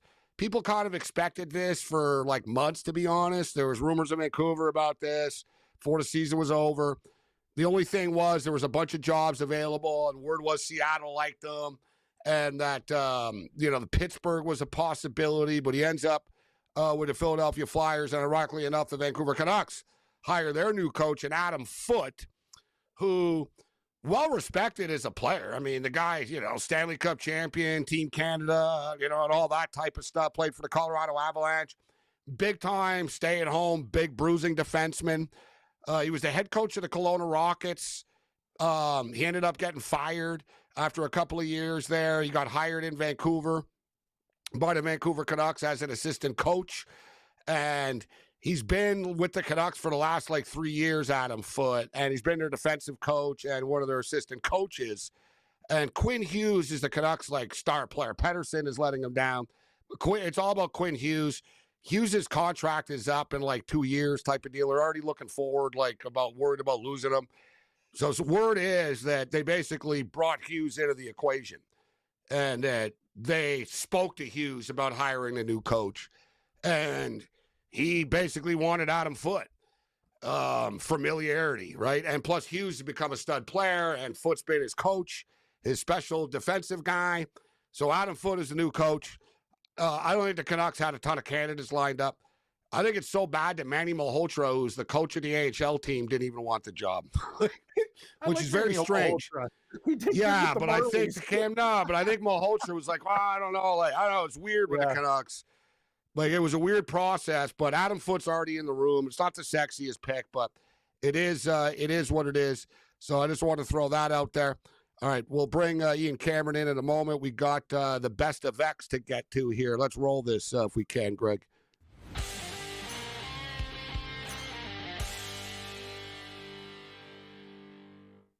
Tonight's best of X is actually the worst of X in Toronto.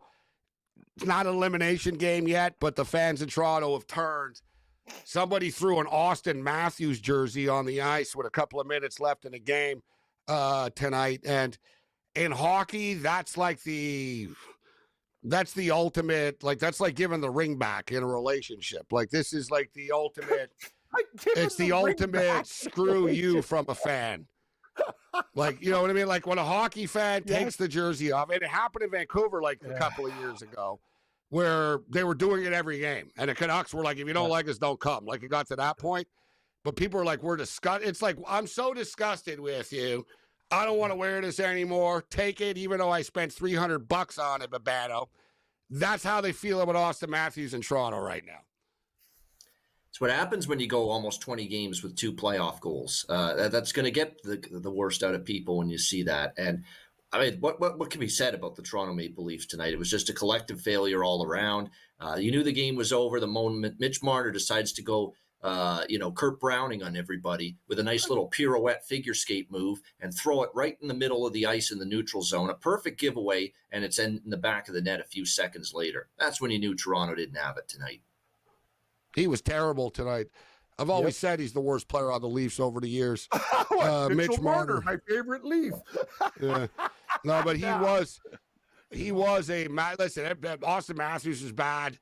Marner was terrible tonight. Where, like you said, Marner's doing backwards passes, half-assing on defense back, like on the back check back. You know, the lazy stick. That's the thing. He made the turnover and he didn't get back either to stop the goal from happening. No, he turns it over. He cruises and then he just sort of sticks his stick out. It's like, bro. And the thing is, too, there's no excuse for this. We know you're fast. So, like, the only reason you're not, like, in position here is because you didn't try hard enough. Yep. And I hate to say it, it comes down to sports does come down. It's cliche to say who wants it more. But oftentimes, pro sports, these teams are all, like, they all have the same amount of talent, right? And it's like, oh, we got this guy, you got this guy and stuff. Who wants it more in hockey means something. Right? Like, you know what I mean? Basketball, whatever, dude. They're all shooting threes. It goes in. If it doesn't, whatever. Like, it's not whether they want it or not. It's whether the ball goes in. In hockey, in soccer, same thing. Soccer is like freaking effort. We outwork you. We want it more. We're going to get more bounces than you. The Florida Panthers, Babano, just clearly want it more than the Leafs. That's the problem, Cam, with the Leaf players. They don't want it enough. Like, Marner doesn't care, evidently. Austin Matthews, I don't know if he doesn't care, but he doesn't have it in him. And they're the leaders of the team. It was a collective failure tonight. It was a bunch of little mistakes that they made. They still have an opportunity to win the series, but I'm hard-pressed to see where it comes from now, Cam, with this Leaf team. They're gutted. You can see their body language. And now it even got worse because Joseph Wall got shelled now. Now his confidence could be shaken. Yeah, when you see Murray come into the game as a third stringer, that's an abomination. Marner is horrible. The effort wasn't there. Austin Matthews, I don't care. People will hurt, whatever. The effort sucks. And the best thing is they talk about these guys, oh, he's back checking. You're paid the money to score goals, dude. You're one of the best. You got one of the best releases in the game. You're not even shooting. When John Tavares, old man, is the best player on the team most of the time and Nyes, we have a real problem with this team right now. I'm not even going to blame Wall. He let in a couple shaky goals. Who cares? This is 2 games. They haven't scored a goal, Gabe. This is 2 damn games. They haven't scored a goal. I know Bobrovsky's playing better. You know what it is? I'm not giving. Think about if I actually put my efforts into something productive instead of cheering for these guys. Like I thought things were going to be different, but it's not over. But I don't have much confidence. I agree with you. At least you're not a Buffalo Bill fan too, like our boy Eric Cohen, who's a Toronto Maple Leaf fan and a Buffalo Bill fan. That's a very bad combination. But Bano, the Leafs are plus 195 on Friday night in Florida. The Panthers are minus 240. Do you think the Leafs can surprise us and show up? Listen, they kind of are better on the road. I mean, we all know about the Leafs kind of feeling the pressure at home. They, the crowd, this and that, they fall behind early, and it's just sort of the negative energy gets them all the time. But with that being stated, they haven't scored in 6 periods. They're a gutless team playing against a team that actually has amongst the most heart in the league, right? They got guys that freaking want it. Kachuk wants it, right? Marchand wants it. Seth Jones. They got guys, Barkov. They got guys that'll skate through the wall. The Leafs won't. Can you roll the dice with the Leafs, Babano, or do you think that they're done on Friday? Not for the full game. I mean, if you're going to do anything with Toronto, and it's an angle that's been good in the playoffs, a team that loses the previous game in the first period gets on the board, maybe I'll take Toronto to get a goal in the first period or a first period money line. Keep in mind they did pounce on Florida in the first period of Game 3 before they lost in overtime, and they had a great start in that game. They didn't have the same start in Game 4, but they did show in Game 3 they could start a game very well in that building. They better have plans to do just that with their backs against the wall and their season on the line Friday night. So if I were to bet Toronto, it would not be full game. I don't trust them to win. Maybe you take them to get on the board in the first period. They did get a goal tonight. They at least snapped Sergei Bobrovsky's shutout. One goal. I don't even count that. But I'm going to tell you one thing, Morency, you're right. You leave field goals on the field for touchdowns. That's what the Leafs did. That Game 3 loss, blowing two goal leads. Now look where we're at. That's the whole thing. You got to play every shift. So we've got the Canes looking to eliminate the Capitals tomorrow. The Dallas Stars looking to eliminate the Jets, and we'll hit the PGA Championship.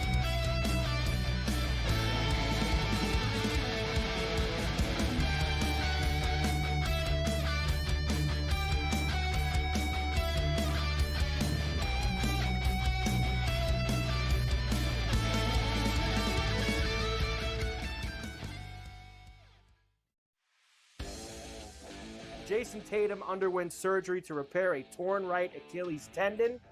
That is obviously a season-ending injury, and that's long rehab. You're talking that's a year. That's a year. I don't wish that on anybody. I don't. I hate that Achilles, knees and ankles. I don't like talking about them. I've said it a million times. But screw the Celtics. Pharrell, Coast to Coast, only on SportsGrid. Your college performance does not relate to the National Football League.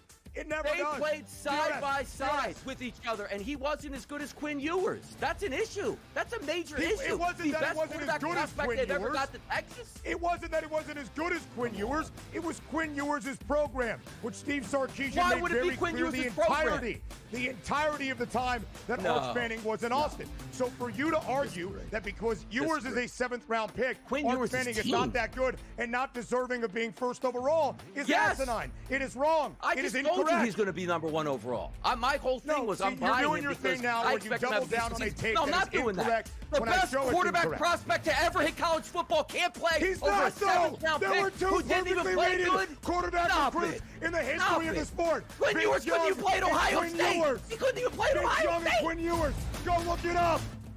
The Early Line, only on SportsGrid. We're going to go through every single thing, and I've got a great team behind me that's going to help me get the job done. I want this to be the place that people come to. There is going to be an energy to game time decisions that you will feel night in and night out. We are going to hit every single one of those markets that you need to know about. We will have everything at our disposal, and we will use that to our advantage. There is not going to be a better place, I promise you, than Game Time Decisions. I'm Kevin Walsh. Tune in to Game Time Decisions weekdays on SportsGrid.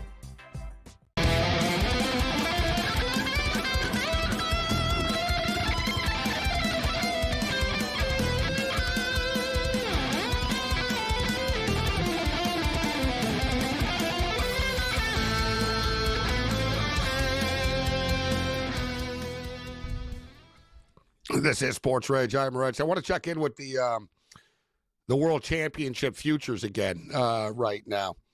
And Cam, you mentioned Jay Woodcroft, former Edmonton Oiler head coach, who I think is a good coach, actually. Agreed. Like, to be honest, if you look at the Edmonton Oilers, they're the exact same team with him than they were without him, right? Correct. I mean, so they got rid of him. They got hot. They go on a run.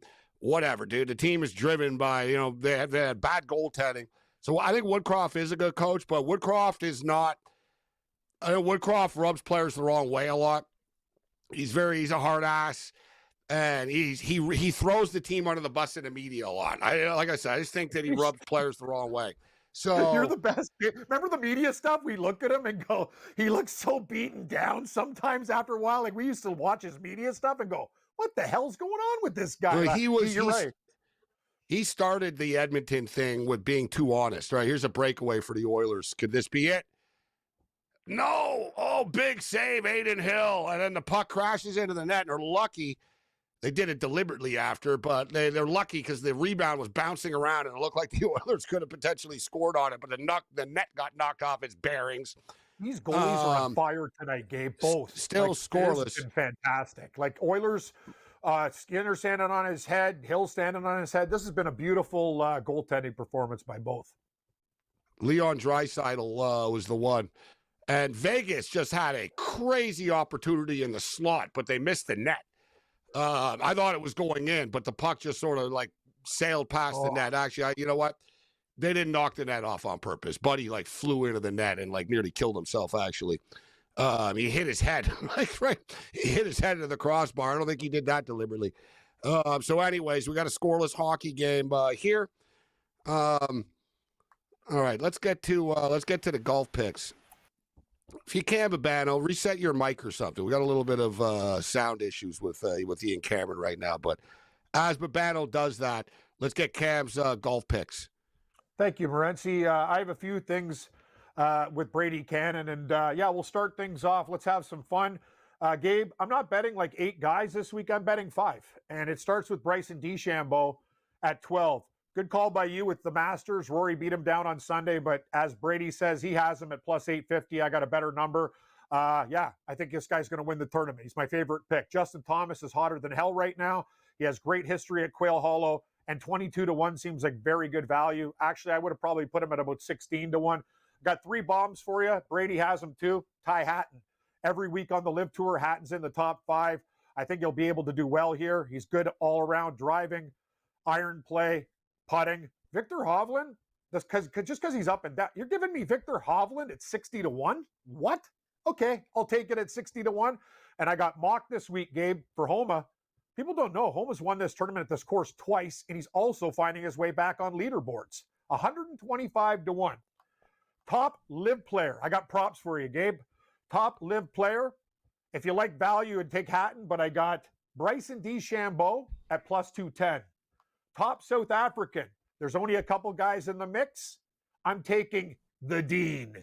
Gabe, we got kicked out of the fraternity. Too many keg parties. The Dean was angry. Plus 220. He's a very underrated player people don't know about because he's on live. Top England. Ty Hatton. Plus 325.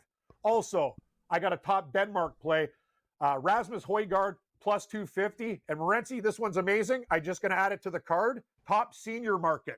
There's 3 guys that can do it. Phil Mickelson's the favorite. I like Dick Bland. Richard Bland on the Live Tour is actually putting up top 10s left, right, and center. He's a dog to fill. Give me Richard Bland. First round leaders, Bryson, 22-1. Colin Morikawa comes out of the gate hot at 36. Ashke Batea always plays good early, 80-1, and 3 bombs for you. Ryan in the foxhole, 1 last week. 110-1, Jagger bomb. 120, and Cameron Young, he'll fade, but starts well early. Plus, what is he? 120-1. Yeah, 120-1. There we go. Those are my picks. And do I have anything else? I got position plays. Rory top 5, Neiman top 20. These are the best. Homa for a top 40, plus 120. Højgaard plus 140. Burmester plus 160. And Jagger plus 160. For top 40s? Are you kidding me? Good value this week, Gabe, with a lot of the stars there. There really are. There are a lot of really, really good golfers And I think we got Babano back according to normal because now I hear his heavy breathing. So I think now I think your mic is working. Better than the old sound, yeah. There it is. Yeah, there's I could tell, Babano. I'm a musician, bro. I'm very sensitive to sound. I know right away. Yeah. I'm like, yeah, something's off. You got to fix this. And but and then I heard as soon as I heard you breathing, I'm like, yeah, there it is. Mike's working now. He's back. He's good. Everything's good again. Yeah. Yeah, there we go. Yeah, so as Cam was saying, a lot of great value, and Cam's got all these great golfers. Cam's been very good with the first-round leaders as well with his picks. I'm not playing a ton of golfers here either just because anything can happen in this tournament. But I do got a couple of plays that I'm going to roll the dice with here. You know what? I think that Scheffler is kind of being under-talked about a little bit, but there's no value with him. There's no value with Rory either. And Rory's won here 4 times, but so people are going to like Rory, but I don't really see the value with him. And I was on him at Augusta, but I'm not here. I think the guy that presents the best value for me here, I'm going to go with Xander at 21-1. Listen, he's a defending champion, actually. So he's won here before. He's won a PGA. He's playing well. He's a major machine. The guy finishes in the top 10, top 5 of every freaking major.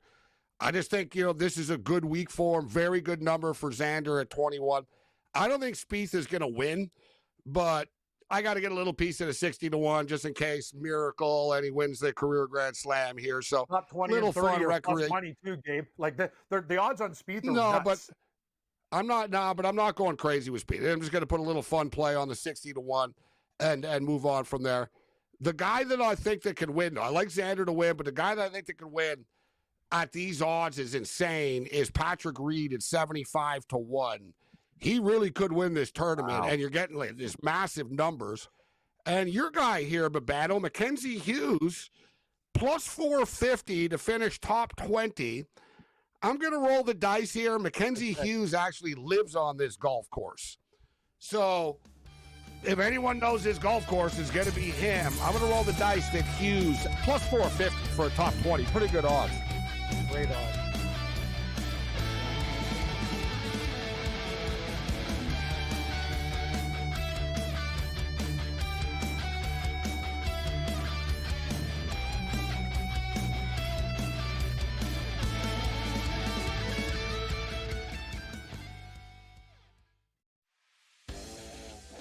Jason Tatum underwent surgery to repair a torn right Achilles tendon. That is obviously a season-ending injury, and that's long rehab. You're talking that's a year. That's a year. I don't wish that on anybody. I don't. I hate that Achilles, knees and ankles. I don't like talking about them. I've said it a million times. But screw the Celtics. Pharrell, coast to coast, only on SportsGrid. Your college performance does not relate to the National Football League. It never does. They played side by side with each other, and he wasn't as good as Quinn Ewers. That's an issue. That's a major issue. It wasn't that it wasn't as good as Quinn Ewers. Ever got to Texas. It wasn't that it wasn't as good as Quinn Ewers. It was Quinn Ewers' program, which Steve Sarkisian made very clear the entirety of the time that Arch Manning was in Austin. So for you to argue that because Ewers is a 7th-round pick, Arch Manning is not that good and not deserving of being first overall is asinine. It is wrong. It is incorrect. He's going to be number 1 overall. My whole thing was I'm buying you're doing your thing now where you double down on a take I'm not doing that. The best quarterback prospect to ever hit college football can't play He's over not a 7th-round There were pick 2 who didn't even play good. Quarterback recruits in the history of the sport. Quinn Ewers couldn't even play at Ohio State. He couldn't even play at Ohio State. Quinn Ewers. Go look it up. The Early Line, only on SportsGrid. We're going to go through every single thing, and I've got a great team behind me that's going to help me get the job done. I want this to be the place that people come to. There is going to be an energy to game time decisions that you will feel night in and night out. We are going to hit every single one of those markets that you need to know about. We will have everything at our disposal, and we will use that to our advantage. There is not going to be a better place, I promise you, than Game Time Decisions. I'm Kevin Walsh. Tune in to Game Time Decisions weekdays on SportsGrid.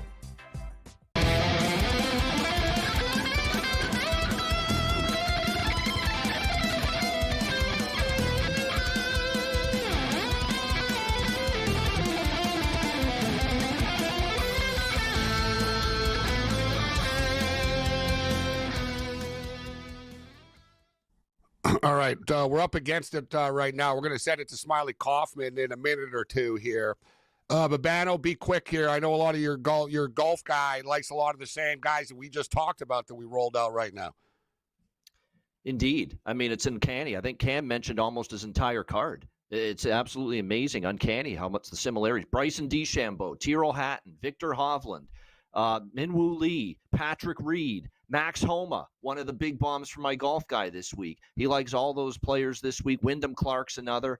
That's the golf guy, what he likes at the PGA. Who do you like tomorrow, Babano? Quickly, Canes and Capitals, Stars and Jets. I think Capitals push it to Game 6 and then they lose in Carolina is kind of what I think is going to happen. But I don't see them with this magical, great season they've had going out at home. I think they'll find a way. I'll take a shot with them as a dog. And look, I think Dallas, they haven't even played a great game yet, and they're up 3-1. I think Dallas ends it tomorrow night. I'm going to say that I like where you're going with the Capitals. I think the Capitals extend it, but I think the Jets extend it as well, and then they're going to lose on the road because they suck on the road. Cam, what's your pick for the Capitals and Canes tomorrow? I'm with you guys. I like the Capitals to extend it one more, then get knocked out. And I'm going to pick Jets, Dallas going to overtime. I think that game's going to be really, really tight. Dallas is a good hockey team. Still scoreless right now in Vegas. Starting to feel like this game's going to go to overtime, guys. Scoreless. 0-0. Yep, you said it, Gabe. This has been unbelievable. And Edmonton wins. I like they just showed Edmonton has like the Christmas trees with the chocolates, with the 25-day countdown. They have Edmonton Oilers. They have a Stanley Cup, and each win to 16, they put a puck in it. They just showed it. So they've got 7 pucks in it right now. There's one more to get to 8. It goes up to the top. They're going to get there. All right, PGA Championship. May the winners be yours. Now it comes to the part of this program where we make our one-and-done picks, and I'm in dire need of a result. Okay. And at the end of this segment, we're going to tell you how you can get some bonus bets with the outright odds. We're going to read you here from DraftKings Sportsbook. Can I read it? Do you want to read what do you want to read? The code. You want to read the code? Yeah, give me the next read. I'm gonna do the next read. There's also like a really long disclaimer you have to read as well if you read the code. I thought we were just pressing the button. Well, we don't have the button ready for that yet. We have a new. If you want to try to read the disclaimer. I can do it quick like they do like on the shows. Yeah, that's great. That's great. All right, we're going to try to do that. But first we have to make our picks, okay? So it's my pick first this week. We've talked about this all show long. Feels almost too obvious. That's the one thing I'm worried about is are there too many people on Rory McIlroy this week? And should I zag? But I've also been attempting to zag for multiple months now. Do you have everybody open? Is the board open I have just for you? about everybody open. I mean, I can pull our list right here. I have JT gone. I have Ludwig gone. Yeah. I still can't believe he's Ludwig at the Farmers. It was the dumbest decision I've made this year, although he should have won if he didn't get the bug. He should have won. The big names you've used are, as you noted, Ludwig Oberg, Patrick Cantlay. Dude, I like Cantlay Hideki Matsuyama, Justin Thomas. Shoot, what is you've already he used at? Sepp. Do we want to put Cantlay in the You've already lineup? used Bryson at the Masters. I mean, and you used Sam Burns this last week. I'm really good at I've also used Ludwig. I'm really good at leaving aces in the hole, and this year I'm come out a little hot. I've used Colin Morikawa. I've used Jordan Spieth. All right, what are you going with? I'm gonna use Rory. I think I just have to use Rory. I think I'm gonna regret it if I don't use him. And if he doesn't play well, it's not like, oh wow, you were the only dummy that didn't see that one coming. It's like everyone was hot on Rory this week. So I'm going with Rory. He is currently plus 500 on DraftKings Sportsbook. Okay. Who you got? I'm going Scotty. Simple as that. Yeah. I mean, and those are your two off the top of the board, plus 425 and plus 500. I'm going Scotty. I would have loved to have had JT. I would have loved to have had Ludwig. Xander is such a good U.S. Open player, and I think Xander, to me, I'm going to almost wait a little bit for him. I would love to take him this week, but Scotty, he's been trending, and I'm just here to say that Scotty's ready to get back in the major circle. I like Scotty this week to get it done. We got the Rory Bryson duel at the Masters. How about a Rory Scotty final group? Yeah. At Quail. Yeah, I already used Bryson too at the Masters. So most of the time I use live guys at these things. You do try to live it up. Yeah. You see what I did there? All right, is everyone ready? Smiley's going to do the read. All right, here we go. All right, download the DraftKings Sportsbook app and use code Smiley Show. That is code Smiley Show, SMYLIESHOW, to get $200 of bonus bets when you bet just $5 only on DraftKings. The crown is yours. Gambling problem only. Call 1-800-GAMBLER in New York. Call 877-8 HOPE-NY. HOPE-NY. Or text HOPE-NY. You don't want to know what I thought that read. 467-369 in Connecticut. Help is available for problem gambling. Call 888-789-7777 or visit ccpg.org. Please pay